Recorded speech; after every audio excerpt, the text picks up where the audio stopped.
Show away the Irish. Show away the Irish. Show. Sometimes it's good to just yell about football. What are you doing? Don't do this to me, Harry! The Ohio State. It's Ohio State! What do you mean, the? It's a poison! I almost stroked out and died over it.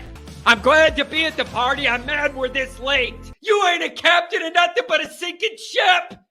That helps the defense without them even doing a damn thing! Doing a damn thing! The call-in line. 312-988-15. You tell Johnny all you've heard and seen. No Irish. No Irish. No Irish. No Irish. Irish. Yeah, that's right. No Irish. No Irish. No Irish. No Irish. Irish. Yeah, that's right.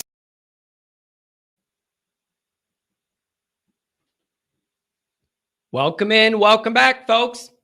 The season's over. It was a massive failure by any conceivable measure any Notre Dame person can have.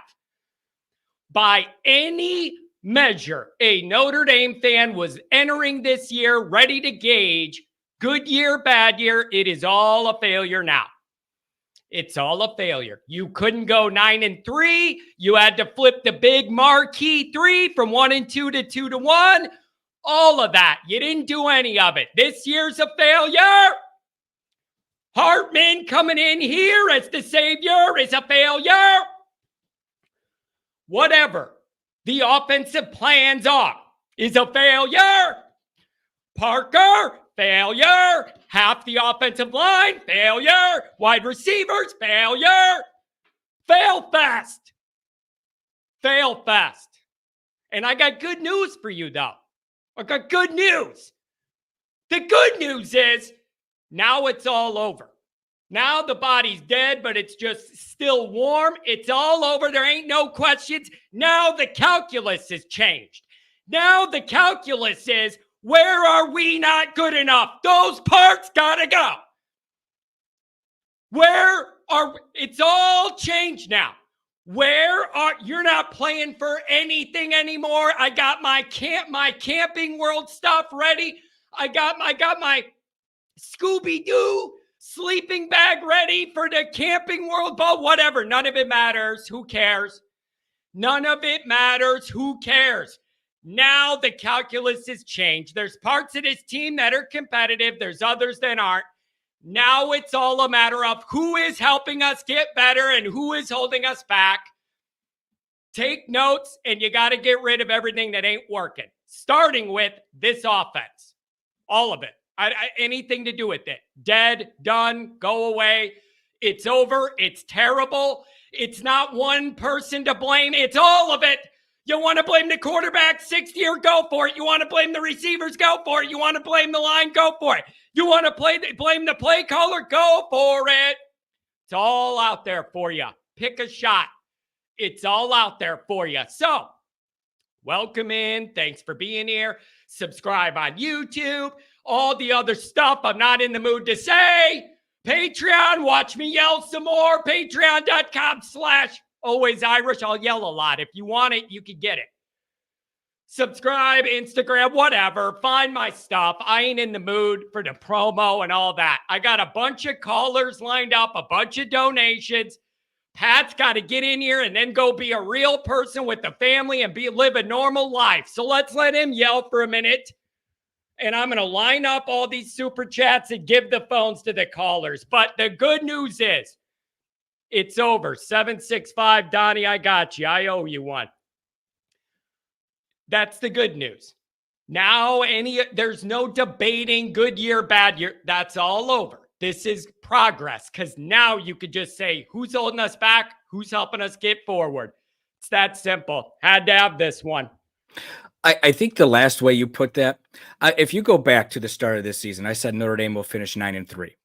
And I said they will win one of the big three, or they'll win one of those games and they'll lose to either Duke and Louisville, and then they'll lose the other two. So my prediction is coming exactly as you saw it.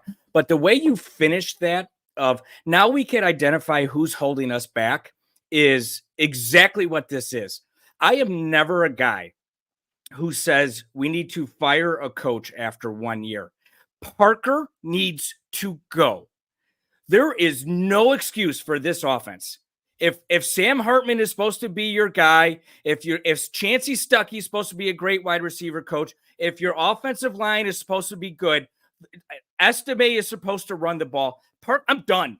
I am done. I have always stepped back and I've always said, let's give this, let's give it time. Let's give it time. Let's give it time. This is horse shit. I cannot believe how bad this offense is. You can't generate anything, nothing at all against these teams. And it's just uneffing believable how bad this is. You got this quarterback, a 6-year guy who's supposed to be able to put the ball in the number, but because of the way you run the offense, he's timid to throw. He's getting hit when he's trying to throw, and then he's just throwing it all over the place because he can't find anybody open to begin with. And it's just horse shit. It's horseshit.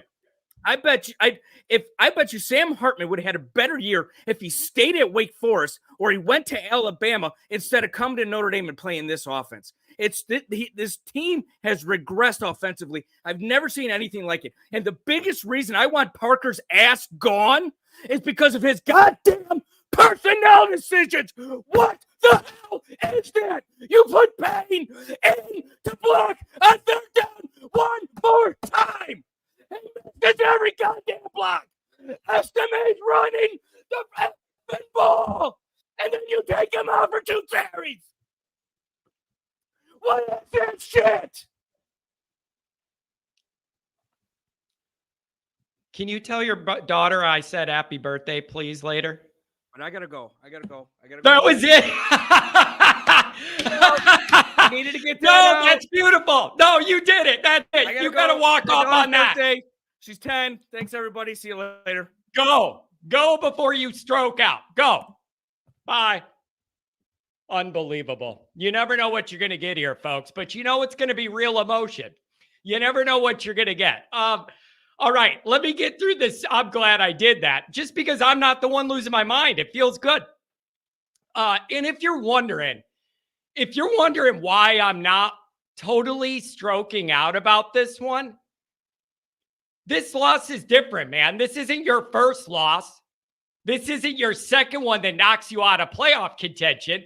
This is the third one. It's the confirmation you're not good at football. That's what this is. You're not good at football. You didn't get a hell of a lot better at football. And the things you did, you thought that were going to make you better at football. They didn't make you better at football. That's what this was. This is the recognition of that. And Notre Dame needs to learn from all of these mistakes. And personnel mistakes, decision mistake, whatever that you need to learn from it. That's all you could do. You are not good. You are not good. Clemson tried to hand that game back to you, and you absolutely refused to accept the invitation. No, thank you. I don't want that. No, thank you. Not interested. Not good enough. Not good enough. This was the perfect nightmare, everybody. We go into the callers. I got a bunch of you lined. I'll give you all your time. We're going to have to make it quick. People are mad. We asked, are you walking in a hornet's nest here with them 4-4 and all mad and pissed off and ready? Yes, you were. And you apparently weren't ready for it. You weren't ready for it. You played the game. They played at our place last year in the first half. The one thing you couldn't do, the number one thing it couldn't be, and you did it and you handed it right to them. Right to him. Cade Klubnik, Heisman. Maffa, oh, what a hero. Almost 200 yards. You handed the backup running back, who probably should have been playing more than Shipley, even when Shipley was healthy, to be honest with you. Those guys are heroes. They're heroes. You did it to them. Dabo gets to get up there and say that he rose from the dead like Jesus. You handed it all right to a team with nothing to play for except for to annoy you. Disgusting football today. Absolutely disgusting football. The good news is it's all over. It's all over. Now it's about accountability. There's no way anybody could say this year was a good year by any measure anybody had. It's not possible. You weren't allowed to go 9-3 at the worst, and you couldn't lose have the same big game record in the marquee three. You can't do it and say it's a good year. Failure. It's a failed year. Those are the facts. Just because I don't like them doesn't mean they ain't true. Those are the facts. You failed. This year is a failure. There was a lot of great defensive stuff all year. Ruined. You ruined it. Sorry, you ruined all that. All the good defensive vibes, you ruined it. It's over. Watching Notre Dame play football on offense is literally bad for your health. It's literally bad for your physical health to watch Notre Dame play offensive football. It hurts your innards. Literally, when we get the ball and we're trying to start a drive, it hurts physically to watch. They're so bad at playing offensive football. It's disgusting, and it's most of my whole life, and I don't know why. Somebody has to tell me why in my cognizant Notre Dame life, our offense always sucks. And the bigger the game and the better the team we play, the more they suck.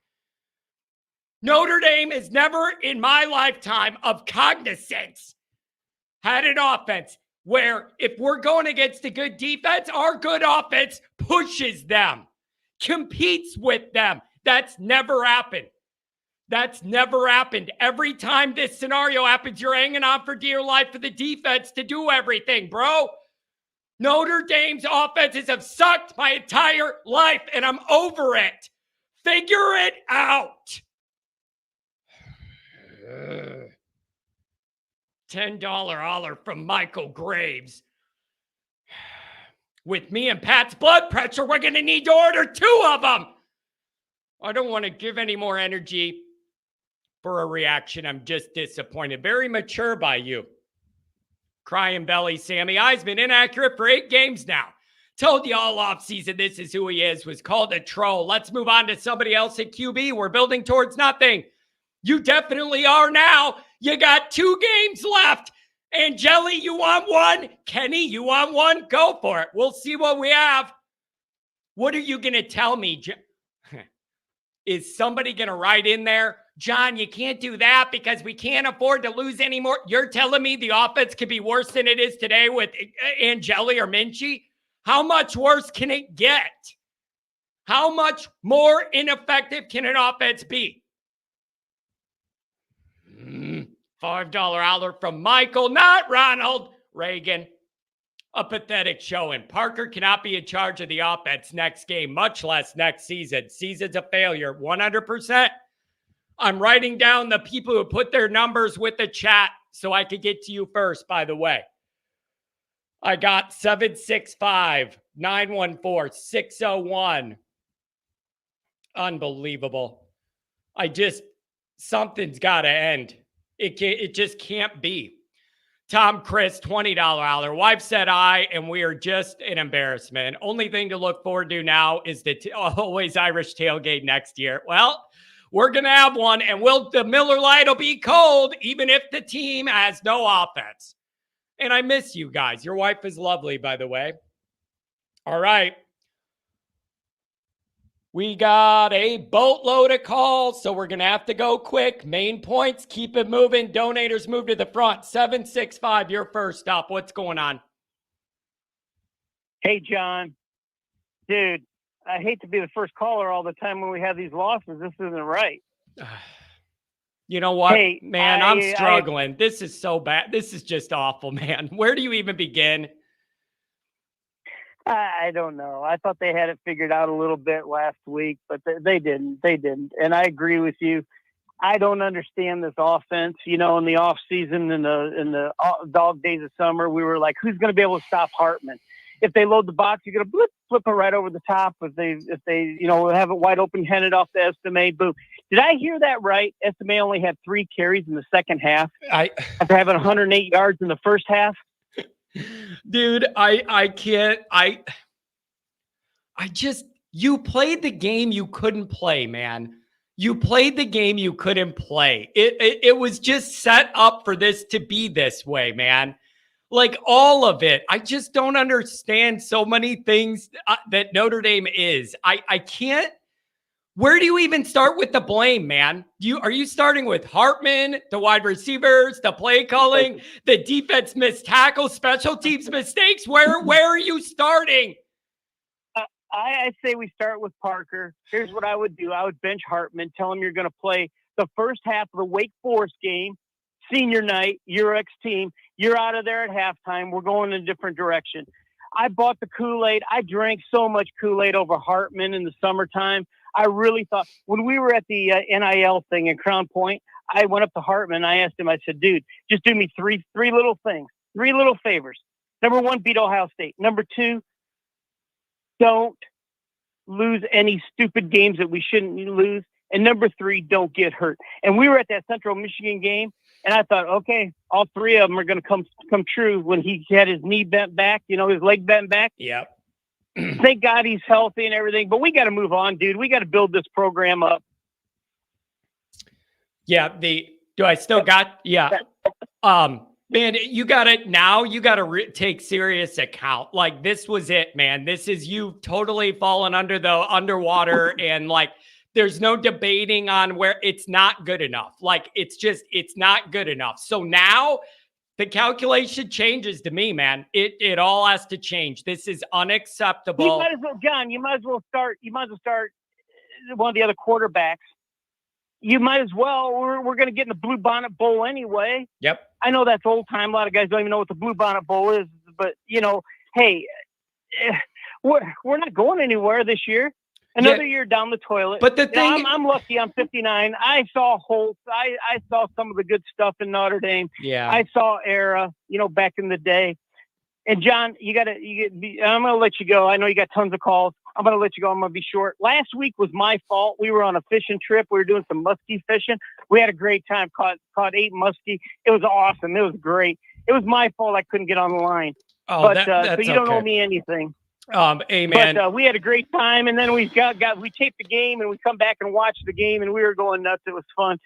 But you got to do me a favor. You got my number. I've got a gift for you. Could you please send me an address that I can send it to? If it's P.O. Box or whatever, send me an address. Text me an address. I got a gift for you. I got your number written down off the caller ID. I'll text you later tonight after this show. Thank you, man. Okay, you're welcome. Thanks, John. Thanks for taking my call. And hey, we'll be back. We'll be there in front of the TV next, in 2 weeks after the bye. Yeah. Have a good one, man. Thanks for the call. What a nice guy. All right, let's keep it rolling with the paid customers here. 914, then I got a 601-817. 914, what's going on? Hey, John. A couple things, only a few minutes. I know we got a lot of upset fans in there. That first drive after Estime, 250-pound, leaps 2 guys and another run, and then it's 3rd and 7 or 6 or 3rd and 8.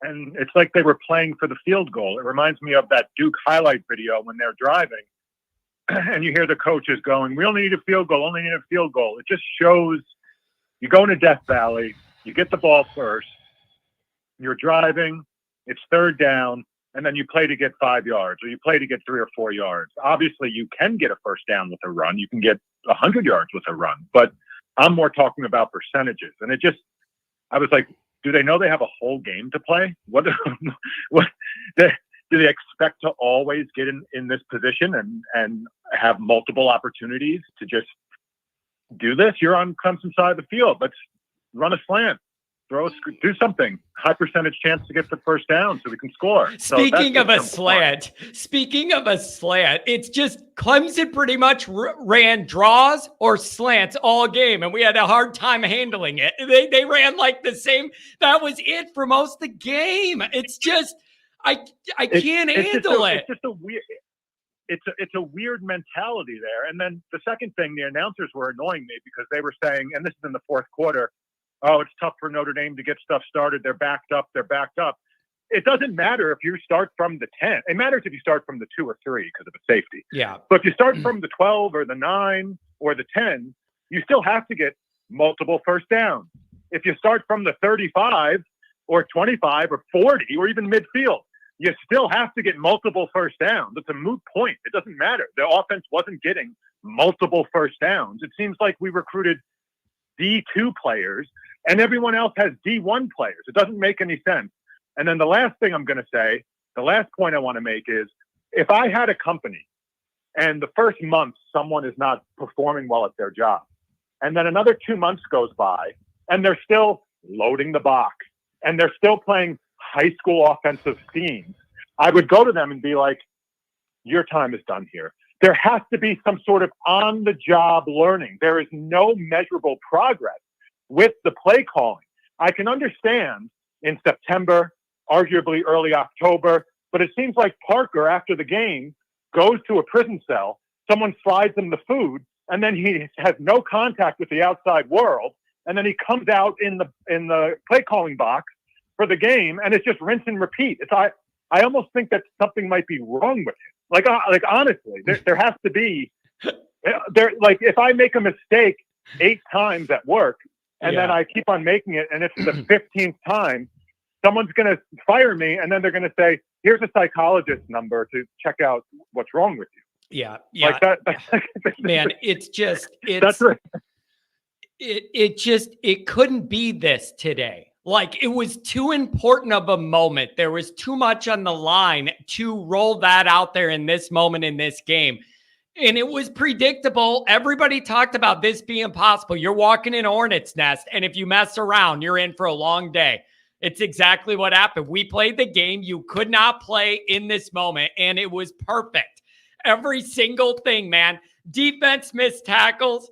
Offense couldn't do anything. Special teams mistakes out the wazoo. There you go, man. There. How do you cook up a loss you can't afford? I just gave you the recipe. Horrible. And last thing I'm going to say is, basically, there was one offensive first down. I don't really consider the pick that get you to the 1.5 line off. I mean, it is technically an offensive touchdown, but as far as earning it or a drive, there was one all game. And I'll go out on this note. I think with just a little business thing to break up the negativity. If you and Gouldsby on Patreon live stream games and you guys are your own announcers, I think that'll run up the, get a nice well, I'll tell you what, monetarily. I'll tell you what, that would be cool. I think I could entertain the crowd, but I don't think I'll be getting an invitation from NBC as a result of it. I like your idea, though. We are looking into that. Because people have asked for that. It'd be a good feature. It'd be a good feature on there for sure, man. I love the idea. Anything else on the way out? Thanks for the donation and call, man.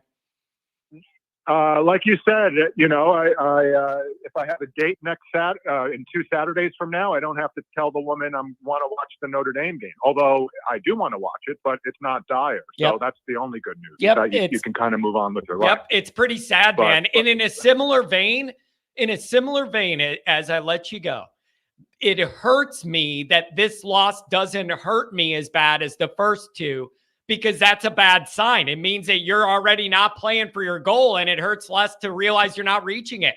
That is pathetic, but it's where I'm at. Ohio State and Louisville hurt a lot worse than this one because there was shit on the line.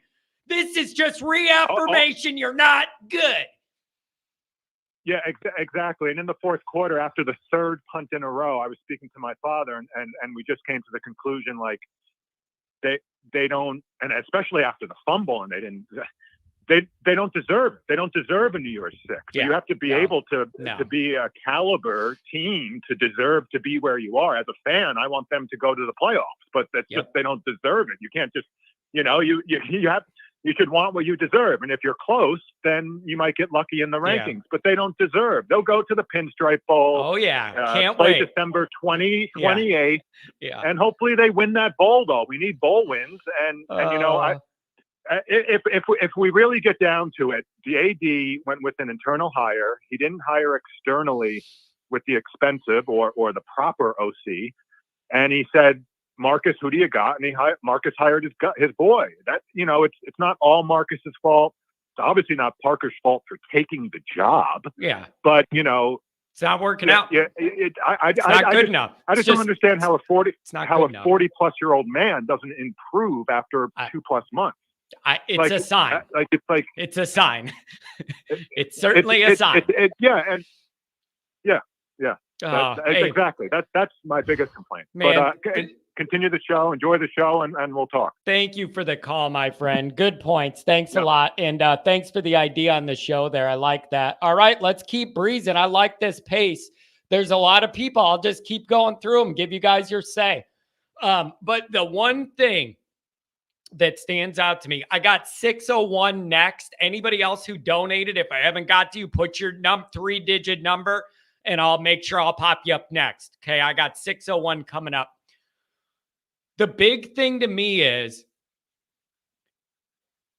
now the scoreboard's clear. It wasn't like 10-2 and you could debate if we're good or how good or is that good enough and how much progress is it. Now you know what you're doing is not good enough. That's the only good part. I'm trying to mix this in my mind. That's the only good news is now there's no doubt. You're not close. You ain't good enough. Now comes your evaluation period. Now comes some tough decisions. You think I'm kidding when I say you have 2 games left? Consider giving Angeli one and giving Minchie the other. Do you think I'm kidding? You're playing for nothing in a year that you had playoff goals going into it with a 6th-year experienced quarterback. Okay? Going into the year, playoff was the goal in this setup. You failed that. 10-2 New Year's 6 was your secondary goal. You failed that. Now, you got to look to the future. It's the responsible thing to do. And if you're going to tell me you can't do that because you're going to risk losing games, I ask you honestly, how much worse can the offense be with those guys running it than what we saw today? I'm just asking because that's what people are going to say is you can't mess everything up and give up a couple wins. I'm not sure they would get worse. The offense is that ineffective, non-creative, non-effective. That's how bad it is. I'm not kidding. Watching this offense hurts your body, bro. It hurts your body to watch. It's like nails being spiked into your eyelids. And I got one more before I get back to the call. Somebody said something I highlighted that pissed me off. Go figure. Go figure. Where was it? John and the brown-nosed homers love blaming Parker, but Freeman allows all of it to happen. Here's the deal. Freeman's not going anywhere. There's plenty of things to nail Freeman for in all this. But he ain't going anywhere. So there's a reason people are focusing on the other moving parts. Right? Like Freeman's not going anywhere after this year. Parker should be. That's a more immediate concern because he ain't going anywhere. So it's not good enough. Every one of your big season goals, you are not reaching and you failed them. Playoff, fail. New Year's 6, win a big bowl game, fail. That's all over. It's all over.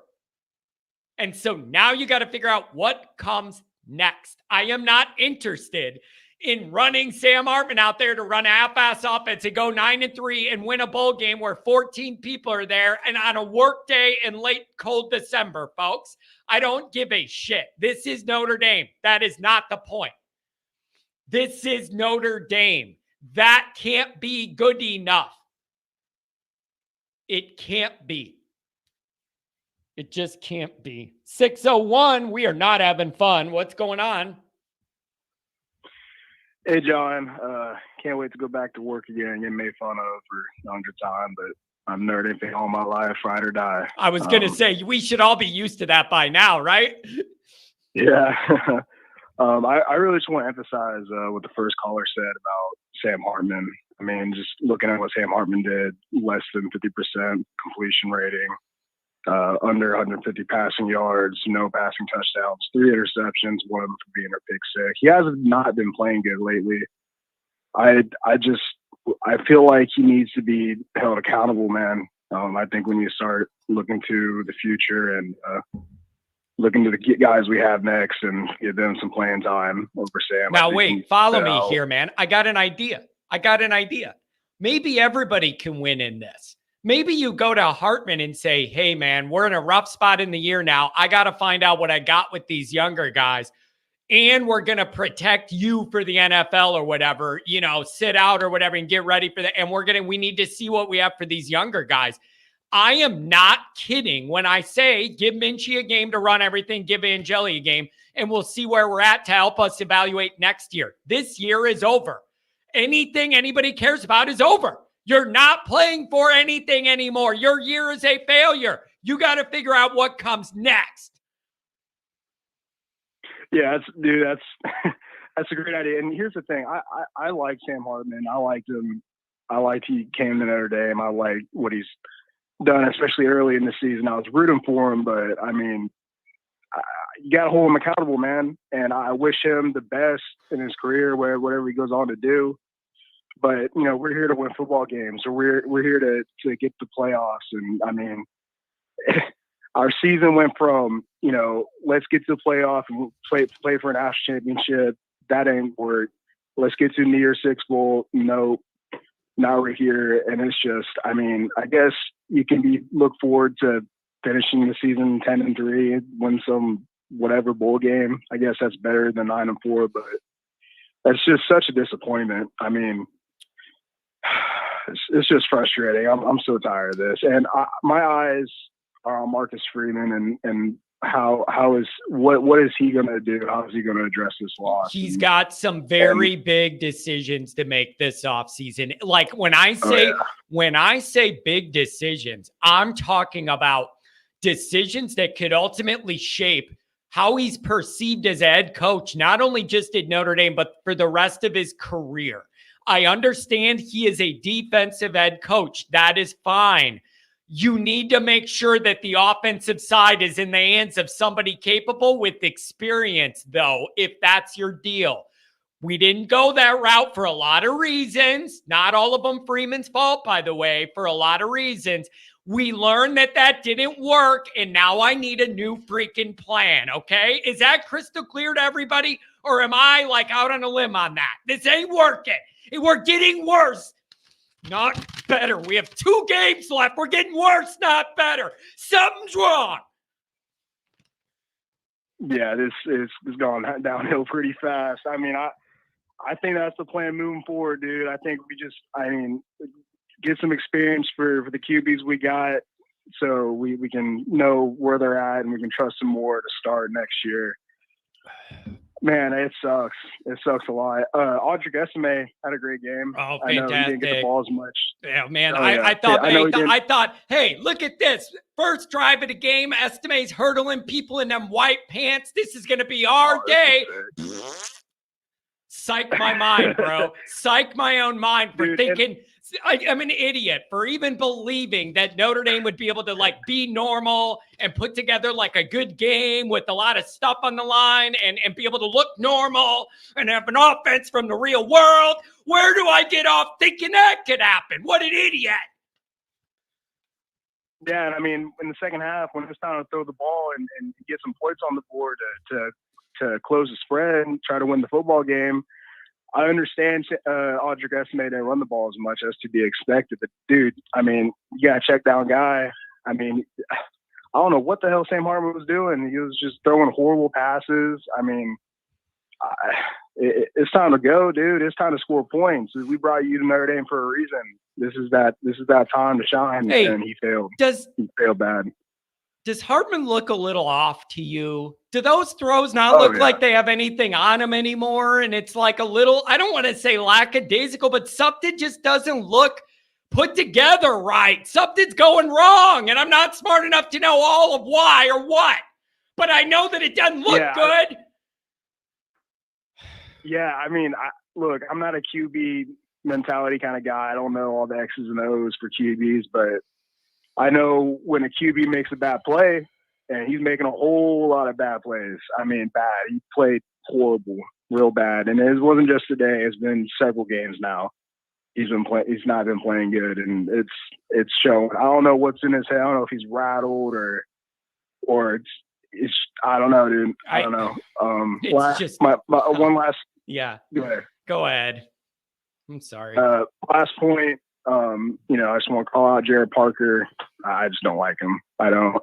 It's We need a new guy. We need a new guy next year. We need a guy who can put points on the board and make good play calls, and just not what this atrocity is. And I expect Marcus Freeman to go after a real life offense coordinator, not a first time hire from within.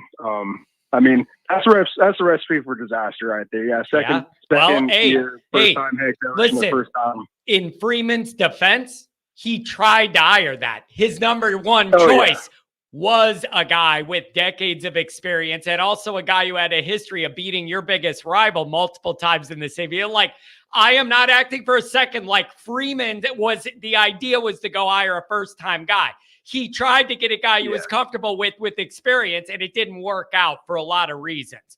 But I do want to defend Freeman on that. You put him in a bad spot with the PR nightmare of all that, and you backed him into a corner, and then you end up in this position, and now you're seeing the results of some of that. And so it ain't good.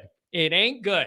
They set him up for failure, dude, and hopefully with our new AD, our new president, we can start getting some stuff to help Freeman. Man, hopefully Freeman can actually start going after guys he wants. I hope so. Hey, man, thanks for the donation and call, my friend. I really appreciate it. Thank you.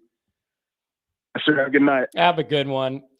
Oh, my gosh, I'm losing my mind here. And then I got a 707 on here, and then a bunch more. We'll breeze right through. You'll come up. 707, what's going on? Hey, John, what's up?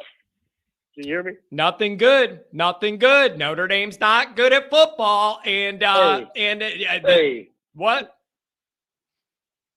Hey, Sam Hartman turned us into Wake Forest, dog. I say get rid of, look, no more transfers. This is a confirmation of no more transfer quarterbacks. We need to develop what we have. I mean, what are we getting out of this? Yeah. And that's the tough part. You know what I'm saying? Like, I understood it in theory. It made perfect logical sense last summer in theory. You have all this experience, and then he could throw it. I was on board with that. I liked it.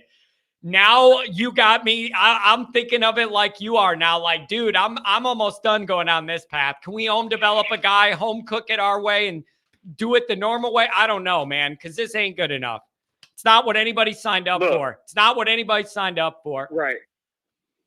You know, I mean, if we're going to have down years, last year was a down year, quote unquote. Marcus Freeman's first year, he got 9 wins and everything. That's cool.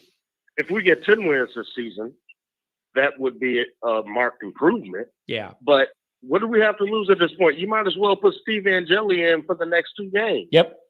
I mean, Sam Hartman, you know, pretty boy Sam, you know, I mean, he looks good losing. Right. I mean, what are we talking about here? Hey, you know what I'm saying? 13 of 30, 146 yards, 2 interceptions.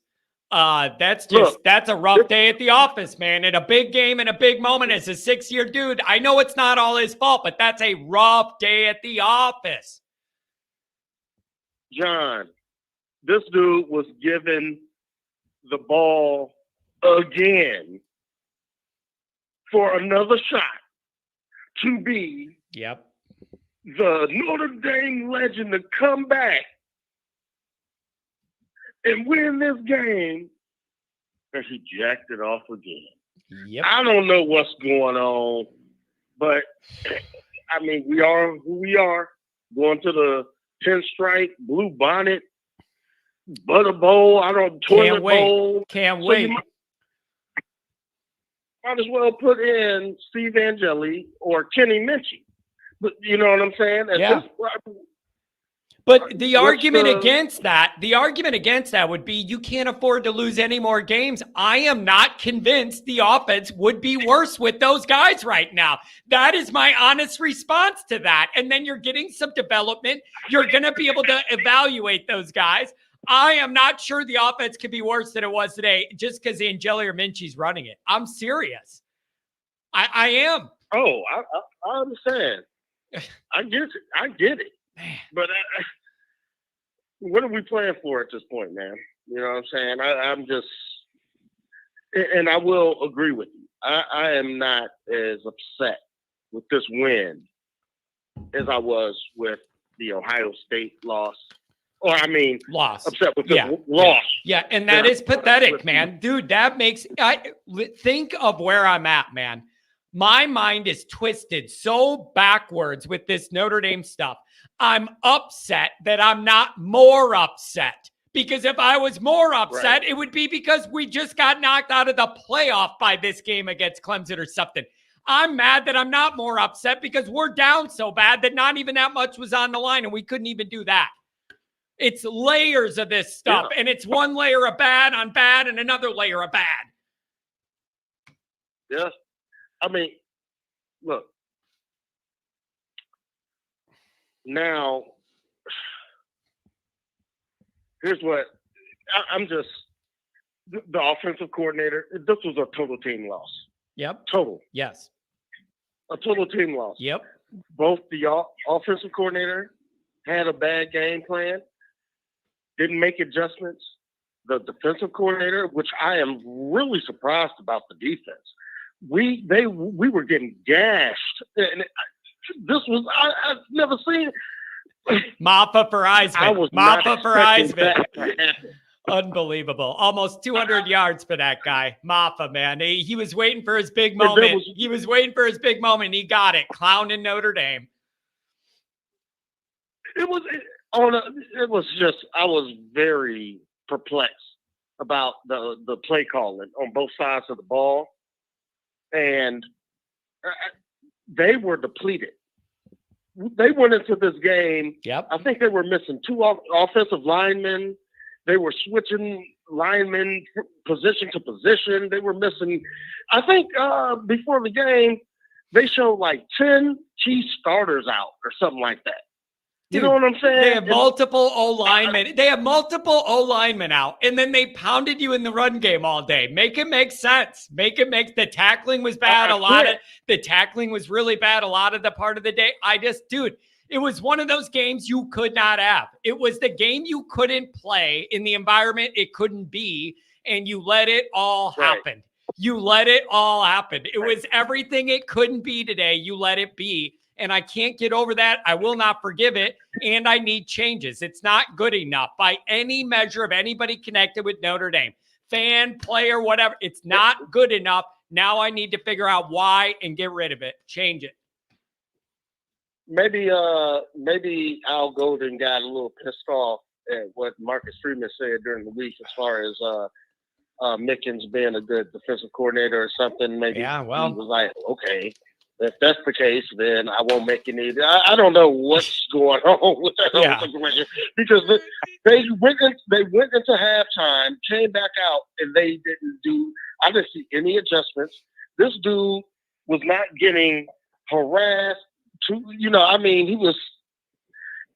The defense did what they could do, but Maffa was running down. It was like a simple game plan. We could not stop it. There was no adjustments happening. Tell me. I got to ask you. I couldn't have been the only one going, this is last year's game totally reversed. Everything's going their way. Yes. All the breaks, everything's going their way. The momentum's going their way. They're getting a special teams play. And you know what else, too? The hell with those refs. I'm not blaming the refs, but there's no way those guys had like one penalty all game and they just played it clean. It's all a mess, man. I'm mad at everybody. I hate everything. I'm mad at everybody. How about that? I feel you. Damn it. I feel you, man. I feel you. Hey. But, it is what it is right now. We're playing for nothing. December 26th bowl or whatever. Yeah. So just put in Angeli and Kenny Minchie. Let's see what we got. Let's see. I don't know, man. I know. At this point. But I will say this, John. This is, to me, this game was the confirmation of getting, the excuse that Marcus Freeman can use going forward. This is why we're not going to do a transfer quarterback. If you got a dude that's been at a program for 4 or 5 seasons, and he may have good numbers, but he's not in the league because he's not good enough. You know what I'm saying? Yeah. So this is your excuse as to why you're going to stick with who we have recruited, and we're going to develop them. We're already down. So just develop your quarterback. Yeah. Get out of that transfer thing. Get off that merry-go-round of transfer quarterbacks, and just look. It is what it is right now. Yeah, that's what It's rough, man. I'm in full identification mode now. I got to identify what's good enough and then make my changes. We're not playing for anything. I want to see younger guys have a shot. I don't know, man. Hey, thanks for the donation. Anything on the way out? Thank you for calling. No, that's it, John. That's it. I'm debating whether to go up to South Bend next or in 2 weeks for the Wake Forest. Yeah, game, man, it could be cold and miserable in that stadium that day. I don't know. Yeah. So, yeah. I don't know. You might want to get busy. You might want to get some plans. I don't know. Hey man, thanks for the call. I appreciate the call. John. Yeah, have a good weekend. Hang in there. Hang in there, buddy. Man, he calls every time after the game. I love it. I just can't.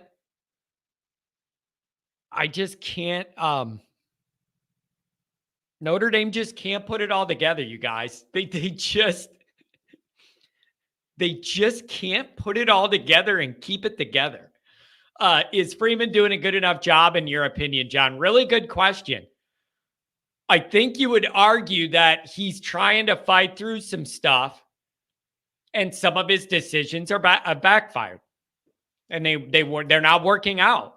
So he's an inexperienced guy trying to feel his way through that. But at the same time, this is Notre Dame and there's no leeway. That's the problem with learning those mistakes at Notre Dame in the big spotlight. That's the problem. Is there is none of that leeway and understanding when you're at Notre Dame and you add whatever amount of that you had last year. It couldn't have been this year. It couldn't have been this year. I'm struggling with this.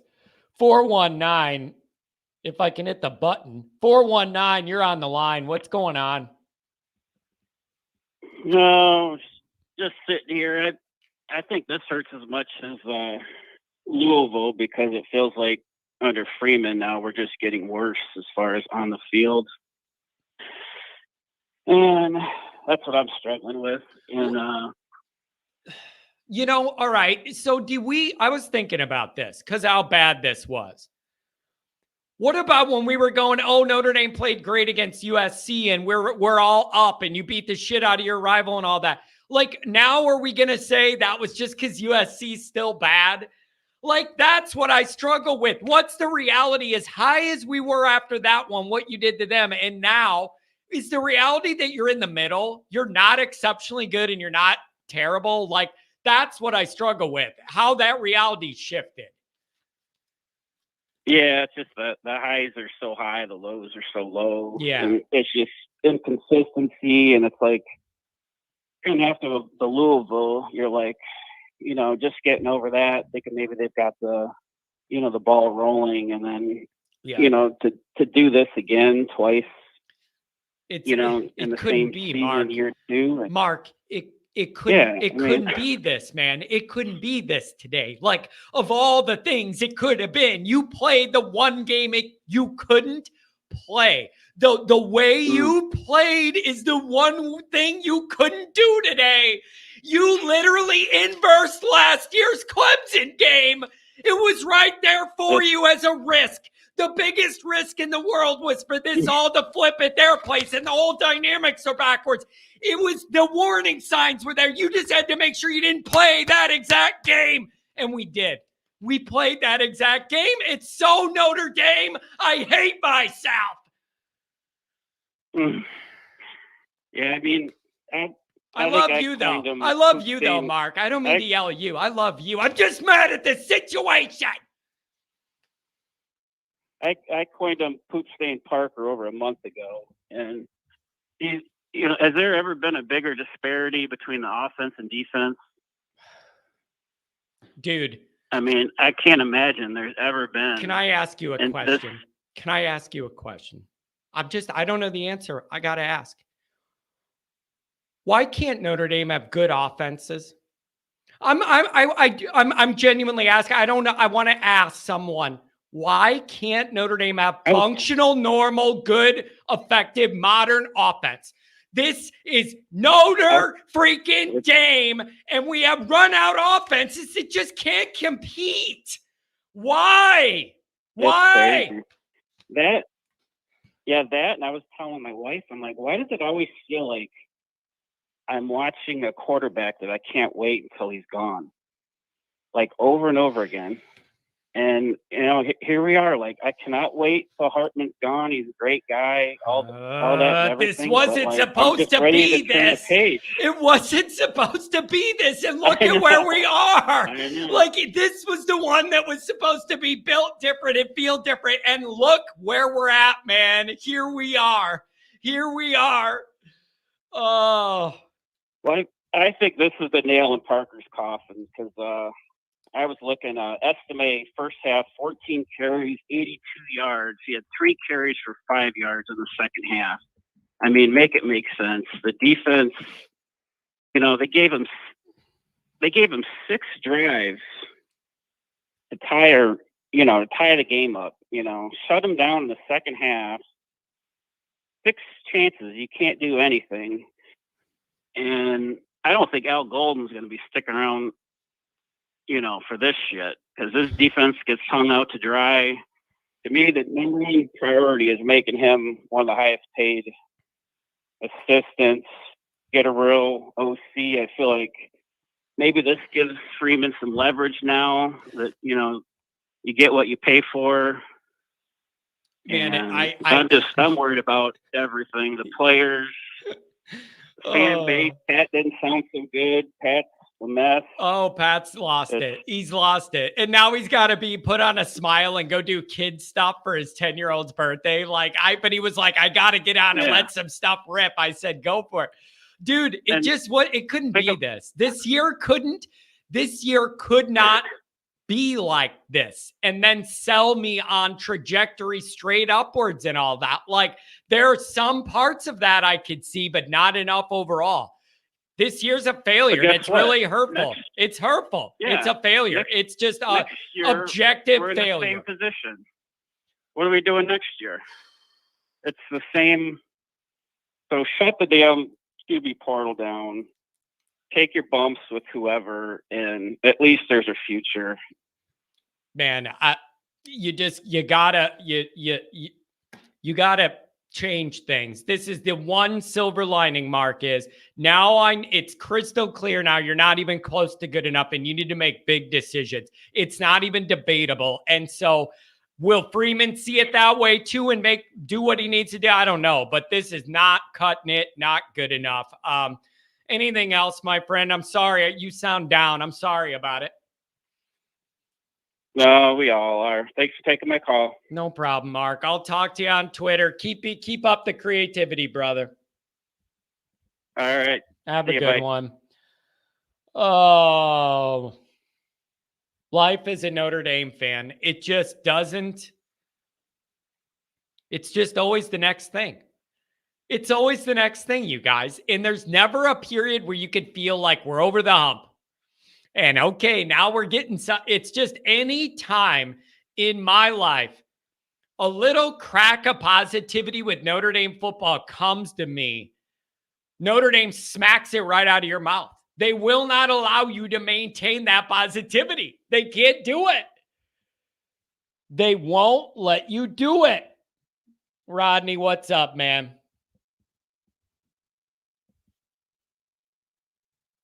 Rodney? I got him live, but I don't hear anything. Call back, 818. I couldn't hear you at all. 219, what's up?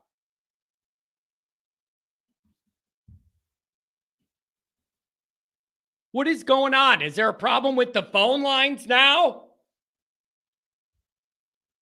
Unbelievable. What is going on with the phone lines? This is the last thing I need today. You got to be kidding me. I'm going to try one more time. This is going to piss me off.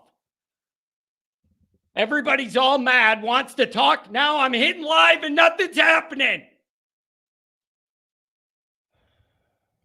Not a good day for Notre Dame Nation. All right, callers. I'm hanging up and I'm dialing again to try and log in. You're going to have to freaking call back in a minute. Unbelievable. Can't anything go my way? Notre Dame plays like shit. Now the phone lines don't work. What's next? The house going to start on fire while I'm in the basement?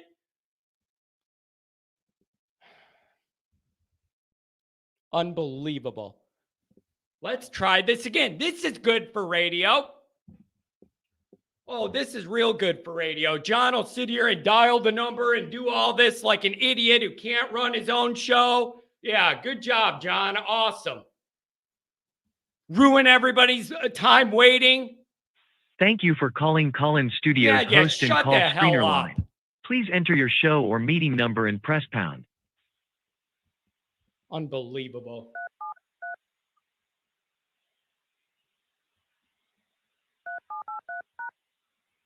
Let's try this again. That was an invalid number. You're an Please invalid re-enter your show number! or What are you meeting number, talking followed by about? the pound key. What are you talking about, an invalid number? We did not receive a response. Oh my Goodbye. God. I'm going to punch you in the face. Goodbye.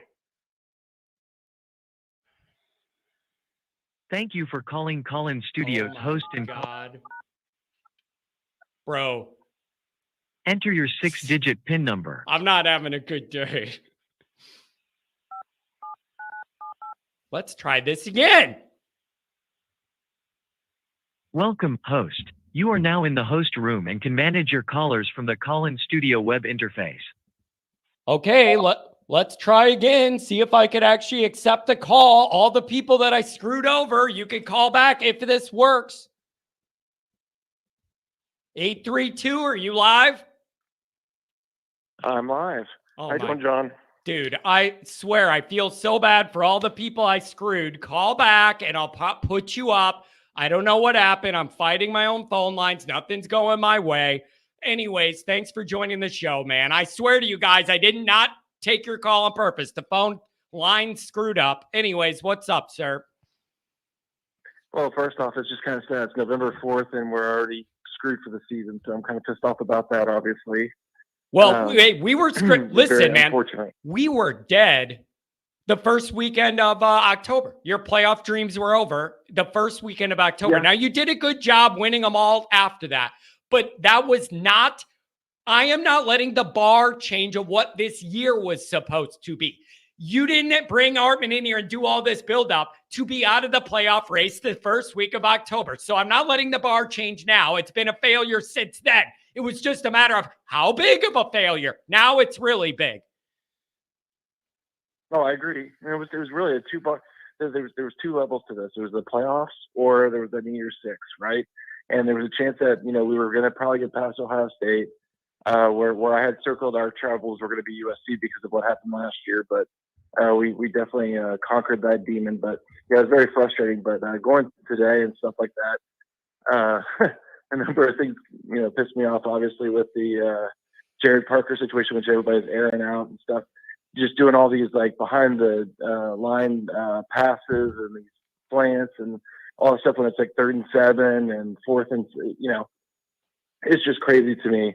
And I kind of agree, like they should take the play calling out of his hands for the last couple of weeks.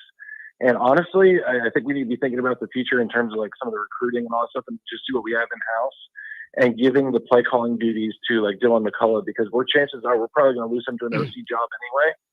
So kind of see what we have there, or you could try Gino, but with how strong our running back room is, I'd like to try to see if we could keep Dylan if he's any good at doing play calling, Yeah. He's just been absolutely pulling your hair But out, man. here's what to watch all these plays. Here's my realization today. My realization is now that you failed to this extent and the year is ruined, you lose your right to like stick to, we got to have all the older guys and run out there and Hartman. And all. You're done. You blew the year, man. You guys blew all that. Now you let younger guys play. I let those younger quarterbacks play. I want to see the future now that you ruined the present. Those guys have not earned the right to finish all this out and just have their starting spot. I'm moving to the future because this year's over. It's dead. There's nothing to play for. I don't care if you win the bowl game 100-0. I don't care about the bowl game because you're not in one that matters. I need answers. I need solutions. Right. And going back to Hartman, like you're saying, seeing the other quarterbacks, I saw from him today, first off, the inaccuracy, not enough power in the ball. And heck, I didn't even see the normal energy that you would normally see from him. He was just kind of going through the motions, it kind of seemed like, to be honest with you. God, man, I don't want to say that, but it's just what it looks like. Like it might not be that, man. Man, it might not be that. But I'm just telling you that it kind of sometimes looks like it's that. Not like intentionally lackadaisical, but like there's just something there that makes it look that way. I'm not saying it is, but it appears that way. In some of the other games that we were down at some points or whatever, you saw him going across to his offensive line and trying to talk them up and talk to those other guys. Every time you saw him, he was just by himself, just sitting around or kneeling down or something like that. So there was no real motivation, that leadership that we brought him over here for, right? And then the moment that I knew we were kind of hurting for this game and I know some people think it's just a small, minute thing, but where we were in the game to end that first half, where that time management with those 2 timeouts that he had in his back pocket, and with a chance to maybe get a field goal with that long leg, or maybe even by chance a spark with a punt return, a large punt return for a chance for a touchdown, right? And then you see how Marcus Freeman during that interview for that, into the first half, he didn't have that same fire in him or anything like that. He seemed defeated at that point. And just the fact that he didn't want to go through, because earlier in the season, the first 4 games, he was quick to throw those timeouts so that he could get the ball back to his offense.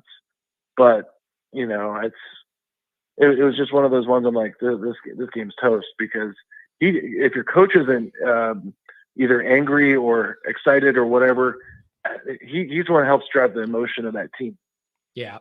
Yeah. It's, man, it's just really unfortunate. This was not the progress and growth everybody hoped for this year. It wasn't that. And that's not good enough. And you don't get the year 1 thing and all that. Oh my God, Kent, I swear to God, dude, this is funny, but you're a jerk. John, are we doing another Sam Hartman meet or greet? Yeah. Sponsored by John, our new quarterback. It's all going to be great. John's going to be there.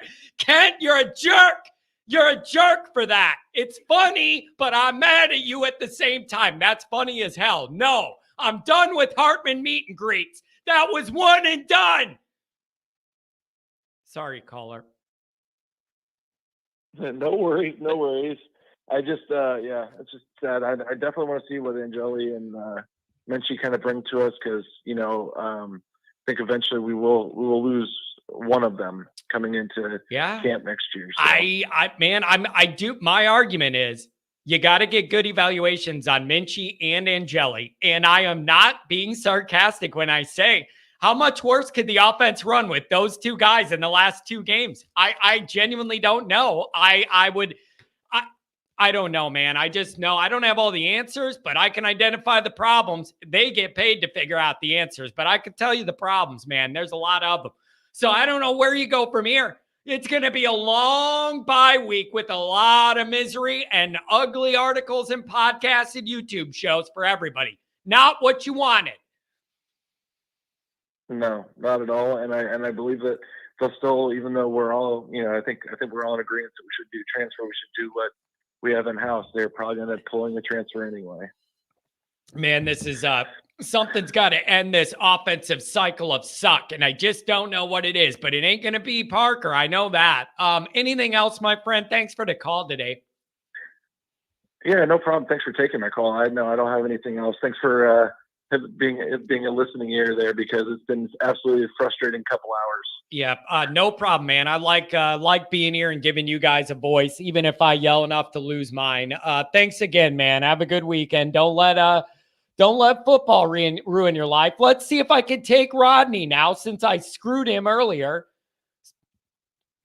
Do I got you now? Isn't that just our luck or my luck?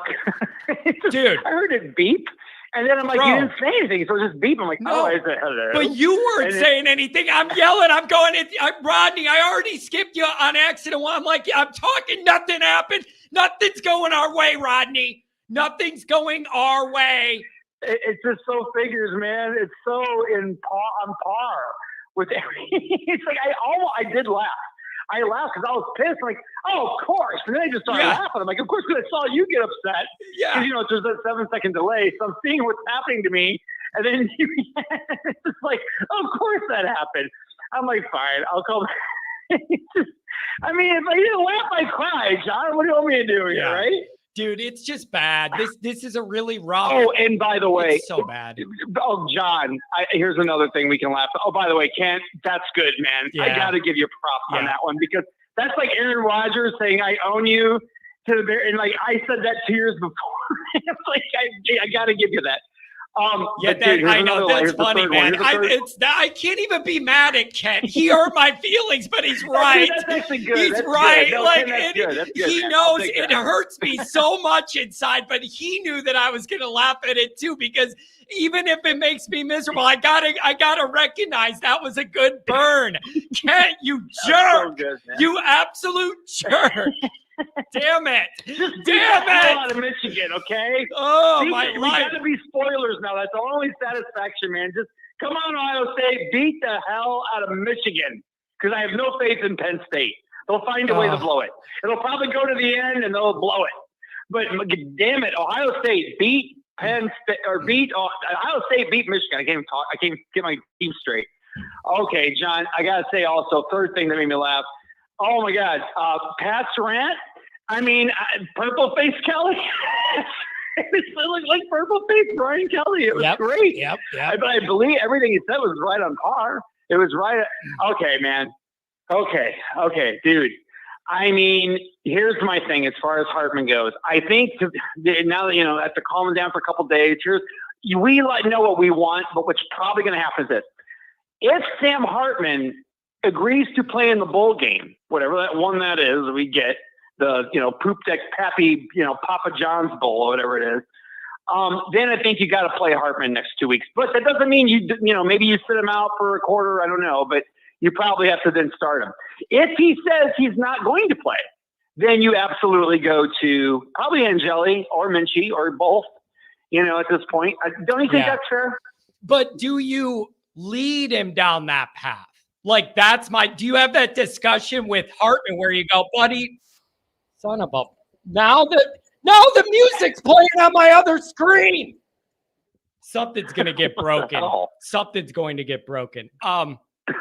Do you start that with Hartman though? Do you go to him and go, dude, let's have a talk here. What do you really want to do? Blah, blah, blah, blah. Do you kind of lean in that direction so you could get further evaluations on your quarterbacks and see what the future looks like? Here's the other thing, though. Is that how this shit works? Yeah, well, yes, you have to approach. I do believe you have to approach it like that because the guy made a commitment to you. I get it, man. But there's more behind. There's more to this than us just as Notre Dame Nation looking at it logically for the betterment of the football team. It's also okay. I'm coaching him also as someone who I want to succeed as a college student, human being, someone looking out for. Is it in the best interest of Hartman to keep playing under this subpar, and that's putting it lightly, offensive coordinator? Yeah. I'm sorry, man. Parker is terrible. Now, it could be he's a savant of a tight ends coach, which I think is probably the correct way to put it. They say you rise to your level of incompetence.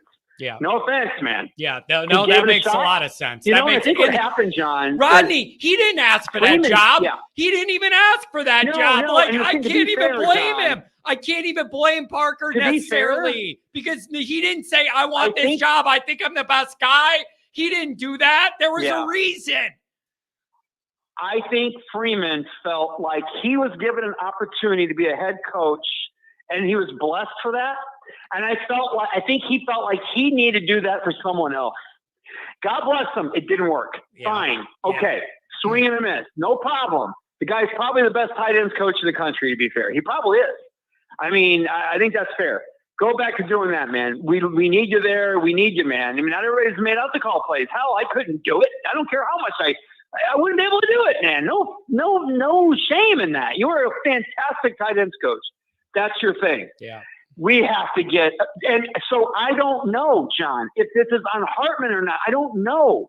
So I don't know if putting in Jelly or Minchie's the answer, because you might ruin their career because this guy's that bad. I mean, I'm just being fair. It's not just the play calling. It's like he's not a good coach of offense or, overall. I mean, he's a good coach of tight ends. He's a savant there. There's just no good answer. There's no easy answer. Right. There's just not. There isn't.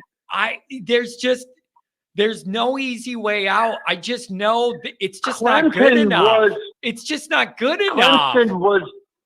Clemson was begging Notre Dame to get back in this game. They did everything they could. We refused to give Notre Dame a. I mean, oh my God, Hartman had so many chances, man, to make it look better. Wouldn't do it. Oh, hey, let me give you a stat. Would not just refused it. Let me give you a stat. To take advantage of any opportunity. Let me give you a stat. Even the Clemson fans were like, you could feel it in the stadium that there was almost like we're doing all these things. They're just not taking advantage of it. Wow. Okay, I guess the game's over and we win. And you can tell they didn't even really trust it. You can feel that. You can feel that. Like, Clemson played great in the first half, man, but they were doing everything they could at the end of that third quarter, fourth quarter to give the game back to Notre Dame. And Notre Dame just would not take the bait. Just wouldn't do it. Yeah. And I mean, I don't know, man. It's sad, man. There's some good talent on this team. They have a good offensive line. They have a good quarterbacks coach. I believe that. I really do. They have great running backs, maybe. They have talent at receiver. Dude, this is a horrible fit for the offensive coordinator. It just did not work. Fair enough. But my God, man. I mean, find a way to win your next two games, get the 10th win. At least that's progress. But yeah, this was a dumpster fire of an offensive season, man. Just got worse every week. I mean, 6-year quarterback. I almost felt bad for him. I think what it is, I don't think it's Hartman to care. It's like I think he is so down. I think he is depressed because it's just like, I feel bad for him. Man, he knows he's better than that. We know he's better than that, John. We do. I mean, he isn't the same. Goolsby's right. He wasn't the problem, but he's also not the solution. I agree with that. But he's not this bad. I swear to you, he's not this bad. He's down on himself, man. He's down on himself. It's bad. Yeah, there's just a lot. The problem is you can't just identify one or two little things on the offense that need tweaking. It's everything. It's quarterback play. It's wide receiver play. It's O-line play at times. It's play calling a lot of the time. Like, it's rhythm. It's a lot of things that none of them are all working. And I don't know how you fix that when you have 5 different things that all need to get better. That's a lot harder to fix. So I don't know, dude. It's really a rough dynamic. So, but I'm sorry I made you wait. Anything else, my friend? Thank you. Oh, no, it's okay, man. I feel bad. And then, of course, I dropped off on you. I'm glad you called back. I didn't think I was really hanging up on you. Thank you. You got it, man. That's all, man. Yeah, that's all I got. I mean, it's depressing, but what are you going to do, man? We are a bad offensive team, man. Yeah. And, and obviously defensively, not Golden's best night by any means. I mean, I was upset with him to umph degree in the first half, but in the second half, they made enough plays and gave the offense enough chances to get back in it. So I'm not going to blame the defense for this one. They had an off day. The offense needed to pick them up. They didn't. Yep. So there you go. That's a tough one, man. Hey, try and enjoy the night games. Maybe have a drink or two and relax. Okay, buddy?